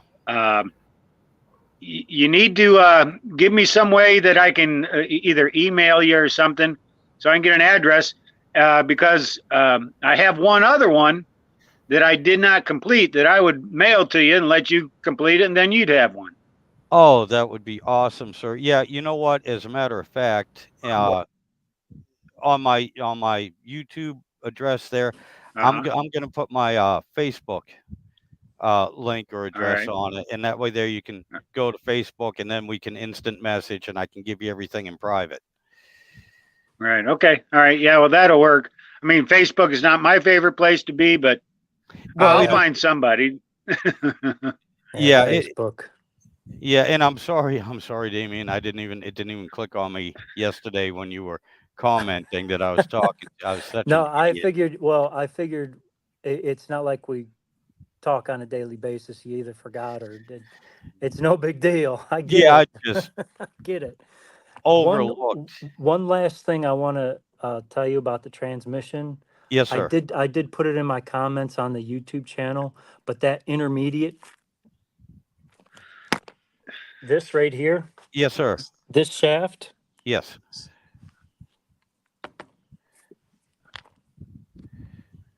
Right in there. Okay. Okay. It's a little freeze plug. Okay. If you take that out, yep, you will find a bunch of machining shavings in the shaft left from the manufacturer. Ooh, okay. All right. when you take that plug out, get a rod that goes all the way through here and knock that nipple out. Okay. All right. What you want to do is you want to get the Sunex oiling kit. The oiling kit consists of a smaller orifice. Okay. This is the smaller orifice. This is usually like 3 times that size. And it Alrighty. also comes with a new plug. I think it's Alrighty. like $10. What that does is when the transmission's being fed oil from the cooler, because that's where it comes in here, Right. it feeds the shaft. Okay. And because the orifices are big, it starves the planetary. Okay. I got So you. that little $10 upgrade right there saves these from wearing out. Alrighty. Okay. Yeah, I that makes gotcha. sense.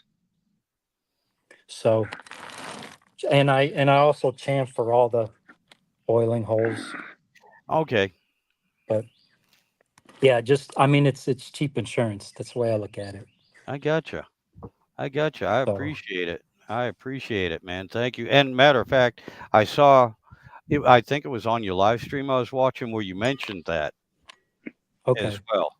So I do remember you saying it. I don't remember if it was a video I was watching or if it was on the live stream, but I do remember you telling everyone about that, man. And like I said, I'm learning as I go. Hey, You we already, all learned. We all yeah, learned somewhere. It's you already saw my comment that a month ago roughly. All I knew about a transmission was that they were created by wizards, and you went to the store and got the magic the elixir magic elixir. called transmission fluid, and you just dumped it in until something happened. Well, let me tell you something. I'm pretty decorated as far as mechanic wise on paper, and going into transmissions, I was a little hesitant, okay, to put it politely. And for you to just jump into transmissions like you did, I mean, that's really commendable. That's Yeah, like, I agree. I mean, My that's solution something. has always been you go buy a new one. Yeah, yeah. I don't mess with engines. Engines I can rebuild. Transmissions are it's like a 3D puzzle to me. Yeah, there's a Yeah. lot Trying of to put them things timing, a lot together. of, Yeah, tell me I mean, I about it. can take them apart. I can't put them back together. Yeah, yeah, but and like I guarantee, Sidewinder, if you mention in the description or even the title that first transmission or watch me screw up or just diving in, just regular Joe into a transmission, you'll get a lot of views because people either want to see you mess up or they just want to see you succeed. So right, yeah, Yeah. like There's I've no middle road. yeah, there's no, no I've always middle had the section. disclaimer too. Don't watch my videos to learn how to do something. Watch them to learn what not to do. And again, I am way out of my comfort zone. That's for damn sure. But I'm taking my own advice is even if you're out of your comfort zone, especially step out of your comfort zone and give it a shot. Try it. That's like any of my videos. I don't even say that it's a how-to video. I just say, here's what Phil is up to today, Yep. And you see videos of me sticking my head underneath the hood of a car or something, or under a car, So, yeah, my videos are not how to do it. It's how Phil's doing it. Right. There you go. There you go. There's a I right way, remember there's a one wrong time way, then there's my I way. was in the auto parts store getting stuff. I don't remember what it was now. But the guy asked me, he says, do you know what the torque specs have got to be for that? And I told him, I says, no, I don't know what they're supposed to be, but I know what they're going to be. Yeah, there you go. It's the old saying, tighten it until it breaks and then back it off a quarter turn. Yeah. Yeah.